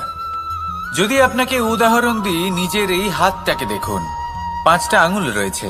কোনো একটা বস্তুকে নিজের একটা আঙুল দ্বারা তুলে ধরার চেষ্টা করে দেখুন, বড়ই কষ্ট হবে। তখন আপনি বুঝতে পারবেন যখন এই 5টি আঙুল একত্রিত হয় তখন কোনো কাজ কতটা সহজ হতে পারে। এটাই হলো শক্তি, একতার। সব থেকে ভালো উদাহরণ যদি আপনাকে দিই তাহলে বাঁশি। এই বাঁশি থেকে অত্যন্ত মধুর সুর নির্গত হয় যা সবার মন প্রসন্ন করে দেয়। এই কথা সত্যি, কিন্তু এই বাঁশি আমি একটা বা দুটো আঙুল দিয়ে বাজাতে পারবো না। আমাকে প্রত্যেকটা আঙুল ব্যবহার করতেই হবে, তবেই এর থেকে মধুর সুর নির্গত হবে যা সকলকে প্রসন্ন করবে, ঠিক কিনা? ঠিক এইভাবেই যদি আপনি চান যে আপনার জীবনরূপী বাঁশি থেকেও মধুর সুর নির্গত হোক বা সবার মনকে প্রসন্ন করে তুলুক, তাহলে আপনাকেও জীবনে একতা নিয়ে আসতেই হবে। আপনি একাও কর্ম করতে পারেন, পথ চলতেও পারেন, সামনেও এগোতে পারেন, সাফল্যও লাভ করতে পারেন।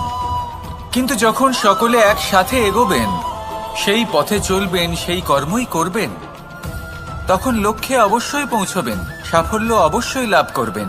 কিন্তু সেই সাফল্য এবং তার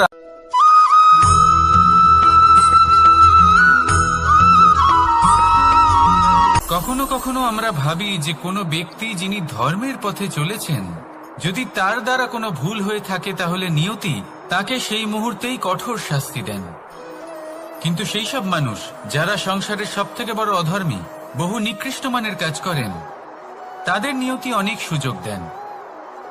তাদের নিয়তি এরকম কঠোর প্রহার করেন না। এই ভাবনা কখনো না কখনো মনে আসেই। ভেবে দেখুন কেন? আসলে জীবনকে বেশিরভাগ মানুষ একভাবেই দেখে থাকেন, বিভিন্ন স্তরে একে দেখা উচিত।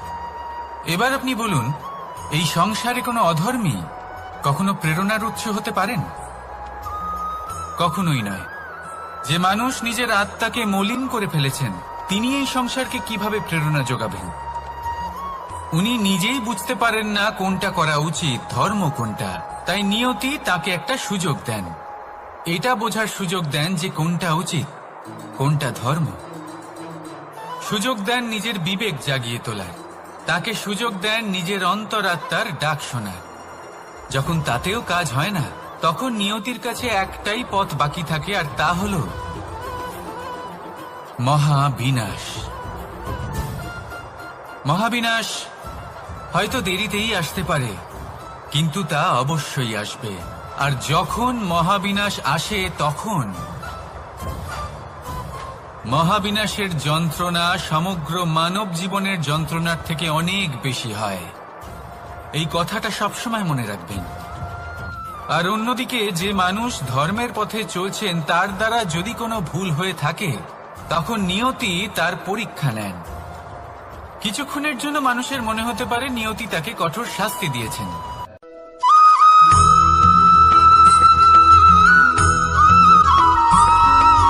প্রত্যেক মানুষ নিজের জীবনে হীরক তথা হিরে এবং দর্পণ এই দুই দেখেছেন।